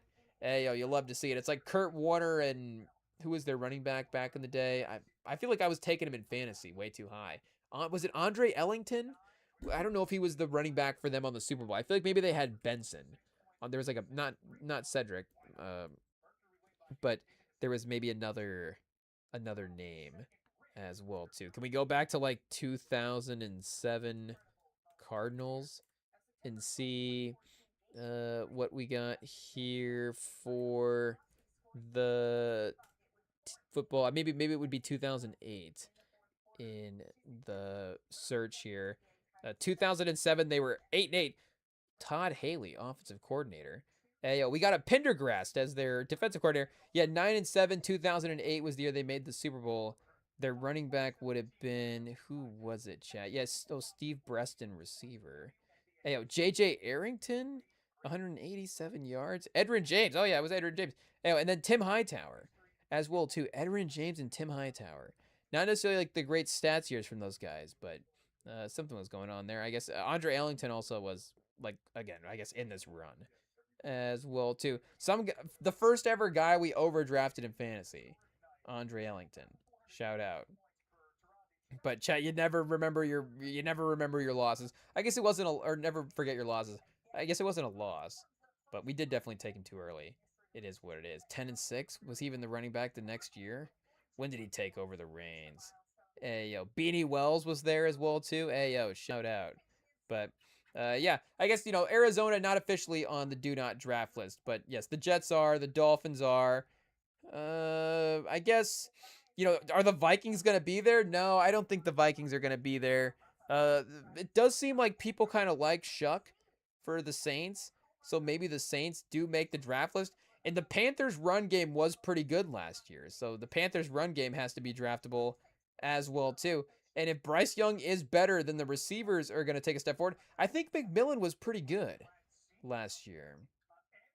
Let's see. Can we go 2025 NFL fantasy rankings and see where did McMillan rank? Fantasy Pro? I guess this is Fantasy Pros from last year, but let's see if we can, or from this year, but let's see if we can get last year's at all. Not the draft sheet, but I want the actual scores from last year. Top 200. I guess we have rankings here. Let's go fantasy scorers. That's not the right way to do it. PPR leaders from ESPN. Let's see if we can find from 2025. Because I feel like Ted McMillan would have been a top 20 receiver last year. And again, games played does have something to do with that as well, too. But that was a little bit of a scenario where it seemed like somebody has to get opportunity. And they do have other weapons there as well. But he was just getting a lot of looks. And, again, maybe Bryce Young wasn't putting up a ton of stats. So I guess we don't have numbers here as well, of course. But 16. He was wide receiver 16 last year. So again, that's pretty draftable. Was he over Garrett Wilson? He was. So again, maybe Bryce Young was better than the Jets quarterback was last year as well too. Parker Washington. I think Garrett Wilson was way down the list last year, unfortunately. It is what it is.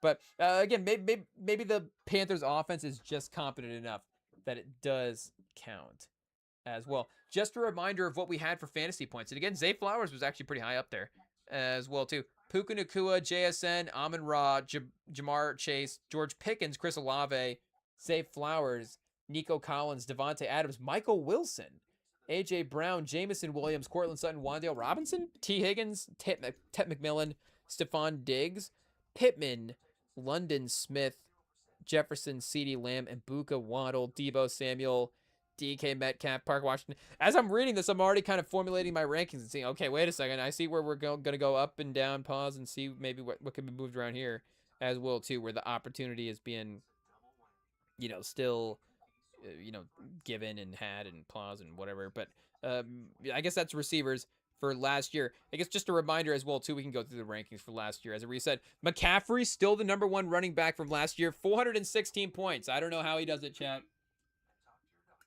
Seems like every year he's still hurt. But, he had the insane receiving season last year, which is what happens. We just looked at Roger Craig, of course, last couple live streams ago for the Hall of Fame. Ayo, blank out. What is that called? But the Hall of Fame.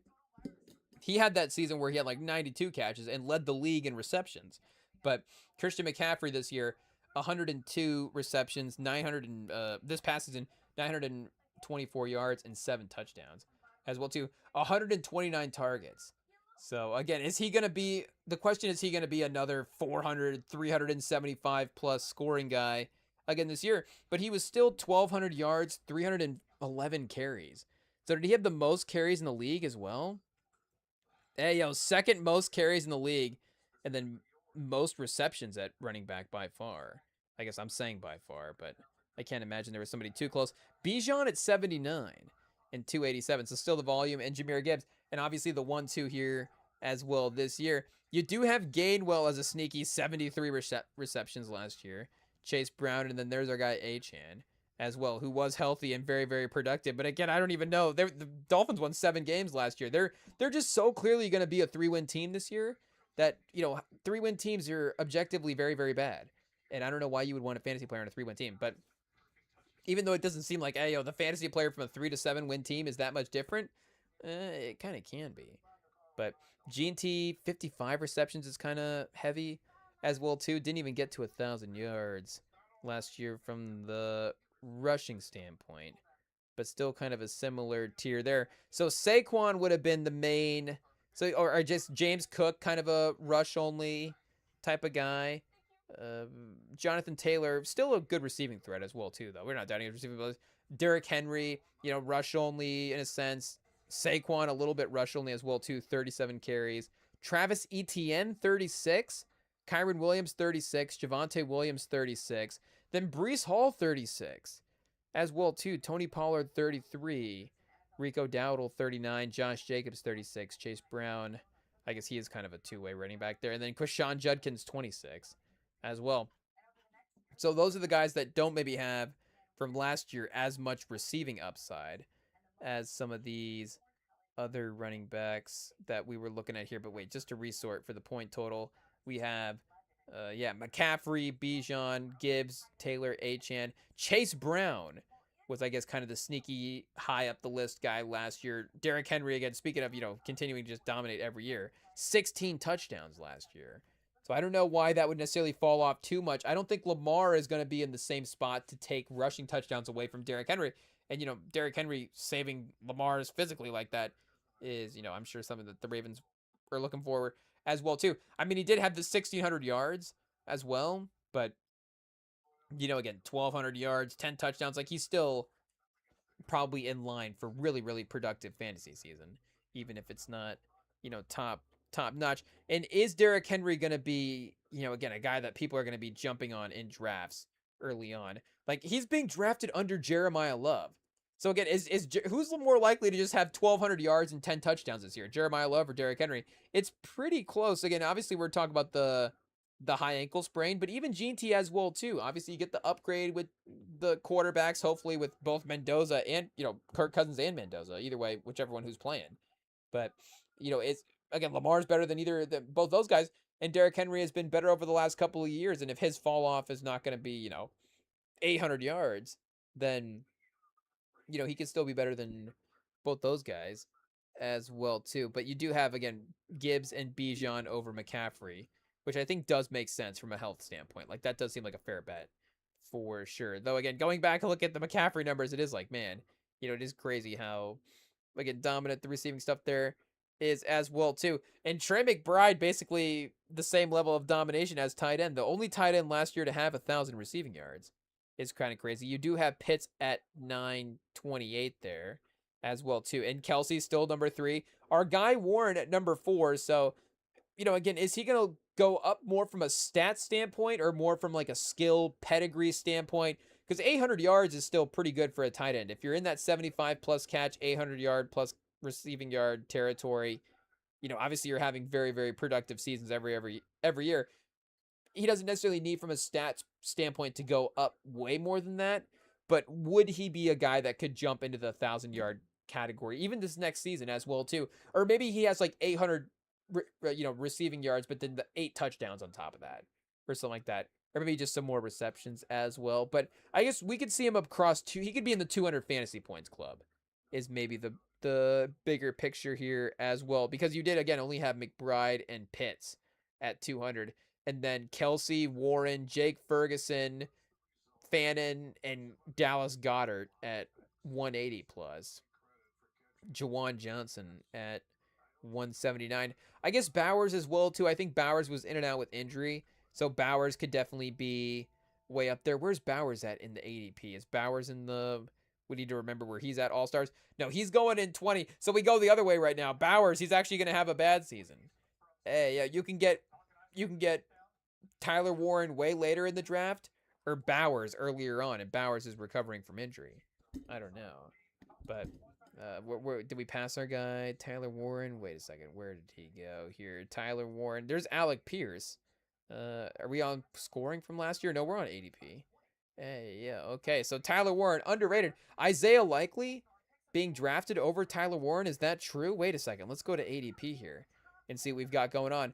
We've got Hawkinson, Kincaid, Worthy, Samuel, Kenyon Sadiq as well. Are we in the right order? I think we're down the page, chat. Hey, yo, I was like, wait a second. No, we're in the right place. Are we not? Kenyon Sadiq, number 5. Again, the Jets. The Jets have a player going over Tyler Warren. Well, is Tyler Warren out for the year? What happened? Hey, yo, running backs, tight ends. How do we have a running back on this list? Jakrowski Merritt? What happened here, chat? I don't know if did it update? Did it not? Let me update this page here real quick and see if we can actually get the results to load correctly. Okay, we're back to all players. Let's go to tight ends here and see. Okay, this is right. Hey, yo, this makes so much more sense. Trey McBride, Brock Bowers, Colston Loveland, Tyler Warren. So Tyler Warren's 47th overall. There we go. Kyle Pitts is actually 66th this year. Sam Laporta, 66th overall. Sam Laporta, 65. So you got, again, McBride, Bowers, Loveland, Warren, Laporta, Pitts, and Fannin for ADP. Kelsey, a value at number 10. Hey, yo. Tucker Kraft, though, was having good moments last year as well, too. Kittle, though. And again, Fannin, I guess the Browns. That's another one. Are the Browns on our do not draft list?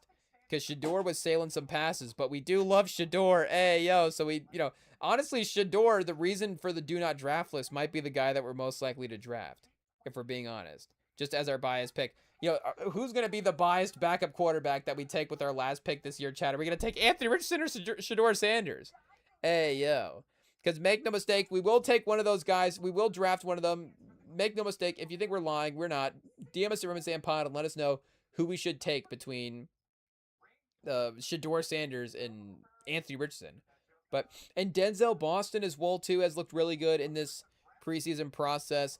I mean, Concepcion is really talented. They really invested in their offense here as well, too. Judkins had really great moments last year. Again, Fanning, all these guys are great picks except for the fact that Deshaun Watson's throwing them the football. Hey, yo. Are the Browns sneaky like a 10-win offense? if they bring in somebody. And Verse has been like, again, the Verse for Garrett trade. I know Garrett brings in a lot of legacy points for the Rams there. But we said in the moment that was a good trade for the Browns. And Verse seems like he's having a good camp for him. Like, you're not going to win the Super Bowl this year. So legitimately, you can kind of reset the timeline. It's almost the perfect version of the Luka for the Davis trade. If there is, again, like a perfect version of that instead of, I guess it would have, how would it have worked the other way around? Because I guess Luka at some point is always, it would have to be, again, could Verse, be the better player than Garrett this year in some ways. But I think that is like on the table. So again, Luka Davis is obviously the bad comparison. But again, whatever the perfect version of it is. Hey, yo. But Mason Graham as well, too. You got, Verse and Mason Graham on your defensive line. Like, come on. Like, this team has obviously got a lot of talent here. Denzel Ward as well, too. They've got a Denzel Ward and Denzel Boston. Hey, yo. Shout out to our guy, Denzel Washington. But, yeah, again, are they on the do not draft list because of the quarterback as well? They're definitely, for some reason, I'm more confident in Carson Beck than I am in Deshaun Watson. Hey, yo. But I'm more confident in this Browns receiving core. Then again, they're almost more unproven, but I kind of like Denzel Boston and Concepcion. But again, obviously Mike Wilson and Marvin Harrison Jr. are a little bit more proven, and Judkins over Jeremiah Love. I think you could make that argument as well too. I guess I will make this take here before we go. Hey, yo, we are running a little bit low on time, but one of the early things I was also looking at as well. This just has me thinking since we keep talking about Jeremiah Love and some of the running back stuffs about maybe taking Price in having him on the draft board. Maybe again, not in terms of actually physically taking him in the draft higher than Jeremiah Love, but having him more on our draft wish list higher than Jeremiah Love. Because he's going to be starting for the Super Bowl champions, and he was a first overall pick. Like, I think Price might be a legit, like, high draft pick here as well, too. I almost want to see if we can get into a mock draft here to end off, just to kind of set the tone for the fantasy prep, because I guess we're going to have a couple of ranking situations over the next couple of episodes to get ready for fantasy draft season. Let's see here real quick. Football. Let's see. I guess we'll have to get into the league. I just assumed we were going to be in the fantasy football situation. Knockout league. We just want a mock draft. Activate a mock draft. ESPN fantasy basketball. I guess we'll do a fantasy basketball mock draft. Okay, here we go.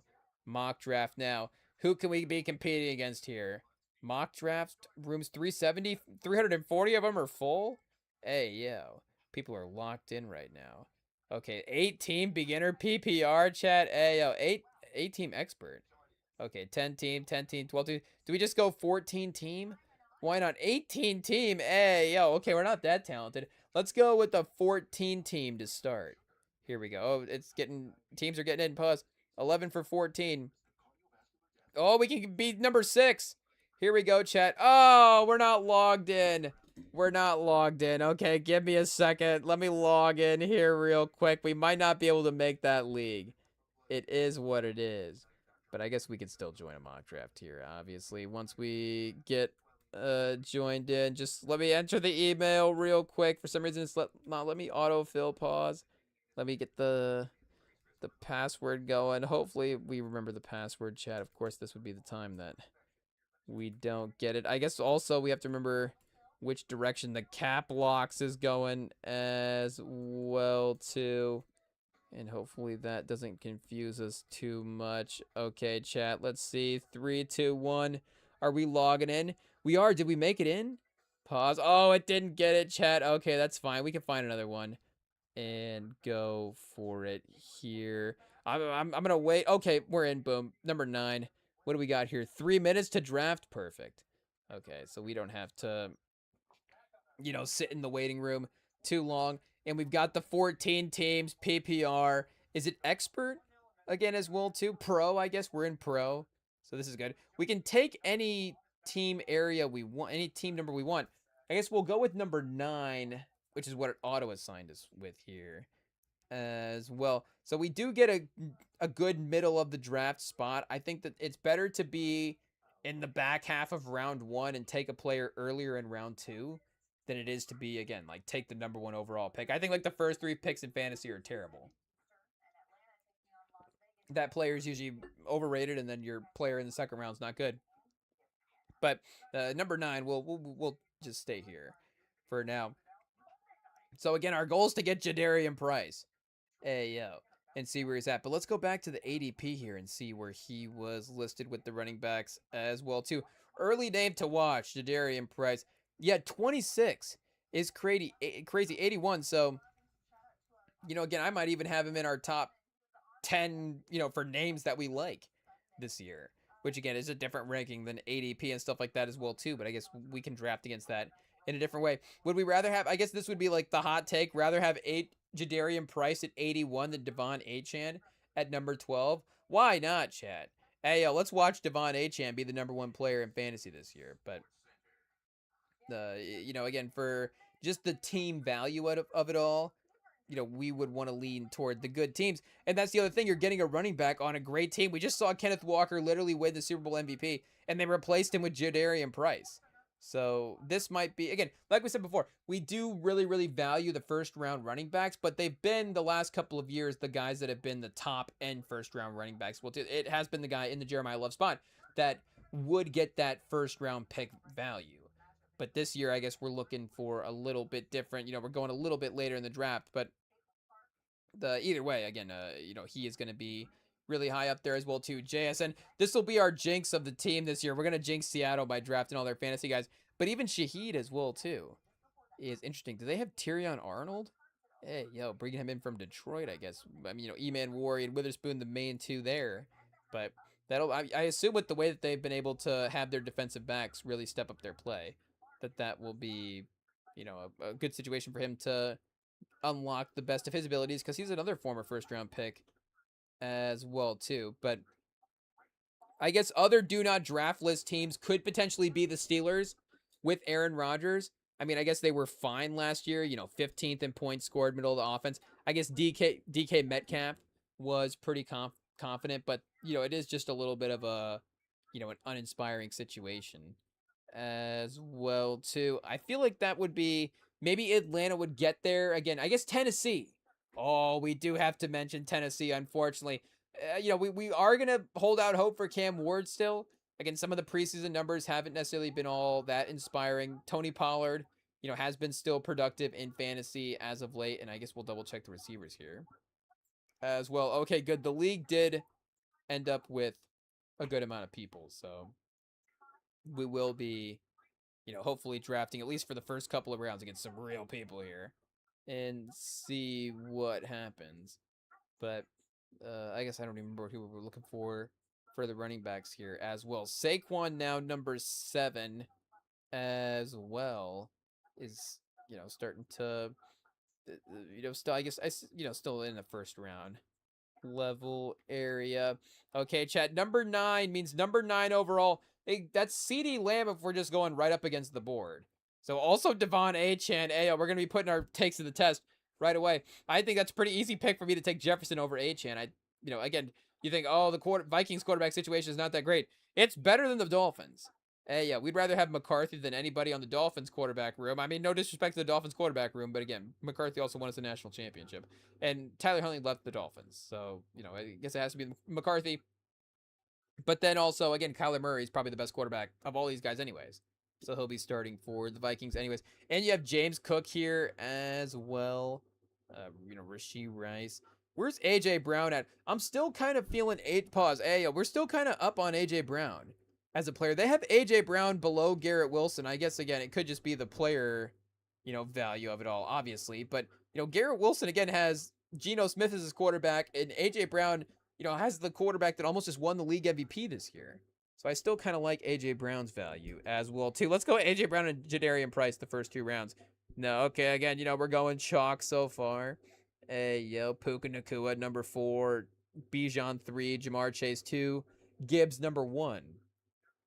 And I guess Jamar Chase is always, a pretty good bet as well, too. McCaffrey, number 5. JSN, 6. Okay, Taylor's off the board, so we can't be biased. Hopefully he takes Achane here as well. And we are going to have to figure out what the best way to attack the mock drafts is in terms of, running back, receiver, tight end, what the best order is to take in terms of depth on the board. So this is a preliminary situation. We do have 3 receivers and 2 running backs. I do kind of like James Cook as well. Do we go with McBride as the first overall pick? But let's just go with Amon-Ra St. Brown. He's always a steady performer here as well. You do have the Jamison Williams potential for just talking about the individual players, but I think honestly the initial sense of the drafts should be figuring out again what position groups do you like in the certain rounds. So do you want to build your team around the early round receivers, the later round running backs, or again vice versa? When do we move a quarterback into here? When's the best time to take a tight end? So it's more about, again, you could go back at your team and look at it and be like, oh, we totally messed up by taking Amon-Ra. But just know, like, okay, number 9, like I have maybe, and I guess you never know, the mocks compared to your own team. But like I could have a sense of, a wide receiver 1 in the first round at number 9, could be the way to build the team out here as well too. But, again, Jeremiah Love, fresh off the high ankle sprain, is now falling in the draft. So this is, when you're doing your mock or when you're doing your league draft as well too. This goes again, like we were saying for the award shows, like people winning the awards at the right time. Fantasy drafts are like that as well too. Jeremiah Love, high ankle sprain, starts sliding in the mock. Hey, yo. We got Kenneth Walker quickly approaching here on the mock draft as well too. Interesting name. Obviously still going to a good offense with Mahomes. Hey, yo, Mike, we love Mahomes as a quarterback, so we can take Mahomes. That'd be great. Oh, Kenneth Walker just went off the board as well too. So somebody's drafting, a little bit off of the mock as well. I just said it's important to, learn about off the mock, and I'm going to take everybody straight off the top of the draft. Ayo, pause. But we'll just take Jeremiah Love here and just see what the team feels like at the end. Pause. Do we like the sense of having Jeremiah? And I think it is important to draft. Okay, he just went. Okay, that's good. We don't have to make that decision now, as well too. Derrick Henry and Amon-Ra St. Brown. It could just be a real veteran, productive, steady team here for the first couple of rounds. And then can we go back and get, AJ Brown in the third? Where's AJ Brown at on this list again? Hey, was he below? Did he already get drafted? Somebody draft him? No, okay, he's still going. Okay, Rashee Rice is going. We could go Trey McBride again, and do we Amon-Ra? But let's go Derrick Henry. We said he was going to be a steady 1,200, 1,100, and 10 touchdowns. Let's just go ahead and jinx the Derrick Henry, career season and take him on our fantasy team. But I think a third round quarterback, the last couple of years, we've really been, converted into taking a quarterback way up higher in the draft. So once we get to the third round, I immediately start going, okay, quarterback moves to the top of the priority list. And, again, that tight end value, you have to start keeping an eye out for it as well, too. But, a running back and a receiver, gives us the flexibility to build a team with either strength there in the first couple of rounds. But this is where taking the running backs early, again, maybe targeting price is going to be a real key to this team, I tell you what, because once we start getting to the Javonte Williams, Travis Etienne, Cam Scatteraboo, Judkins tier, Bucky Irving, Bashal Tootin, honestly, Bashal Tootin's not bad as well. Etienne on the Saints now? Hey, yo. Do we just take Price and see what the roster looks like? Why not? Wait, where was he ranked at as well? How many rounds can we wait to take? Let's see. Rashad White, 109. I think we passed him. Malik Neighbors just went off the board. Okay, he's 62. We can definitely wait a little bit. That is for sure. But again, we haven't had the receivers go, or the quarterbacks go yet as well. We're picked 37 in the third round, and Josh Allen did just go. So he might be the one that we're really eyeing here, obviously, for the third round. Jaden Daniels, can we take him in the fifth round? I think we only have to take him in the fifth round because that's the number that he likes. Lamar as well. We still love Lamar as the quarterback in terms of the overall quarterback power rankings, but the fantasy stuff is a little bit different now as well too. Do we just go Drake May here? Also, again, the tight end stuff we were looking at. Tyler Warren we could take. Let's see, our next pick in the fourth round, or in the fifth round, is, I guess, going to be right around there as well too. So we could go running back. Cam Scatteraboo, chat. Hey, yo. Shout out to Cam Scatteraboo, but that's okay. I mean, we could go Devontae Smith here. And Mbuka's interesting as well, too. But Smith, again, we were going A.J. Brown. Like, we could go Devontae Smith. And Did AJ Brown get drafted? We should have double checked that. Yeah, he did. Okay, there he is. What do we got? Pick 12 for round 2. But he is going to be taking over the, main wide receiver 1 role as well. So, the wide receivers of course are strong. So let's go back and continue to look at the bottom of the running back board here as well. You get Tarico Dowdle, I guess Kenny Gainwell for Tampa, Dobbins. You get the Panthers running backs here, Krosky, Merritt. So you are going to have to get, I guess, a little bit lucky if you wait, hot take, for that second running back as well, too. So, we might just have to really take the risk here and draft him. Pick 48, go 2 rounds early for Jadarian Price, and then see what happens at quarterback here as well. Again, Bashal Tootin, Lad McConkey. So who are our receivers? And I guess who are our tight ends? We could go Colston Loveland, or Tyler Warren. Hey, yo. I guess since it's a mock, let's just take Price. And then we do have quite a few tight ends, I guess, that we do like there. As well, Tucker Kraft, Dallas Goedert, even Kelsey later on as well. Fannin, we're going to have to dip into our do not draft list. So Jadarian Price in the 4th round is going to be our hot take move for fantasy this year. Hey, yo. I don't know. But I guess, we're not going to go through this whole mock draft tonight. It is what it is. We're just, trying to jumpstart the strategy here for the 2026 fantasy preparation. As we said, we do have a fantasy draft at the end of the week. So we'll be, covering up our laptop at work while we're doing mock drafts. So we'd be like, oh, it's for, outside. It's for entrepreneurship. We're doing this fantasy mock draft. But we'll be, like we said, doing fantasy rankings, doing breakdowns, figuring out the perfect fantasy draft strategy for this weekend's fantasy draft, 2026. And it starts with overdrafting Jadarian Price, it looks like. But we'll get it all figured out here, over the course of the week on, the Remington Pod here on the YouTube. You can follow us on the podcast feeds as well, and hit us up again on the Instagram at Remington Pod. And let us know who we should draft between Shedeur Sanderson and Anthony Richardson. So we already got 2 picks figured out. We know we're targeting Jadarian Price as RB2. Honestly, even RB1. We're gonna, build a really, running back weight strategy here as well. I didn't even think about that, so I might have to keep another mock draft after this. But we got Jadarian Price as an RB, and we got Shedeur Sanders or Anthony Richardson as backup QB as well. So again, stay tuned to see how the rest of the team turns out here on the Remington Pod, and we'll see you all for the Tuesday night edition back here on the YouTube. Again, Sunday, Tuesday, Friday is the schedule. Do we go one more pick here since we're right here? Top 5. And we almost got Tyler Warren. Now that I've said that, we're going to jinx it. But maybe Tyler Warren's just boring enough that people won't take him as well. Is that possible enough? The auto draft is going to be honestly the main concern because he is the number 1 auto draft player. Carnell Tate, auto draft should change to be like the 10th player down the board. I don't know why auto draft immediately has to take the number 1 player off the board. It should change. So, see, there goes Tyler Warren. What a bummer. What a bummer. You should not work like that. I'm going to literally DM the owner of ESPN tonight and be like, could you just make auto draft the 10th player, or just like have it that as an option in the league setting? Like the league commissioner should be able to choose, or the league can vote on like what auto draft player is, because it shouldn't just be like Tyler Warren is, because the rest of us are stupid, the player that doesn't show up shouldn't win. Like they should still be stupid like the rest of us. But I guess we could go Pitts here. We could go Drake May. We could go another, I guess, running back as well. Also Burrow, Dart, Prescott. I guess Drake May is honestly pretty good value. But for the tight end, do we get one more look at the tight end? Yeah, over Pitts, we do have to go with Drake May.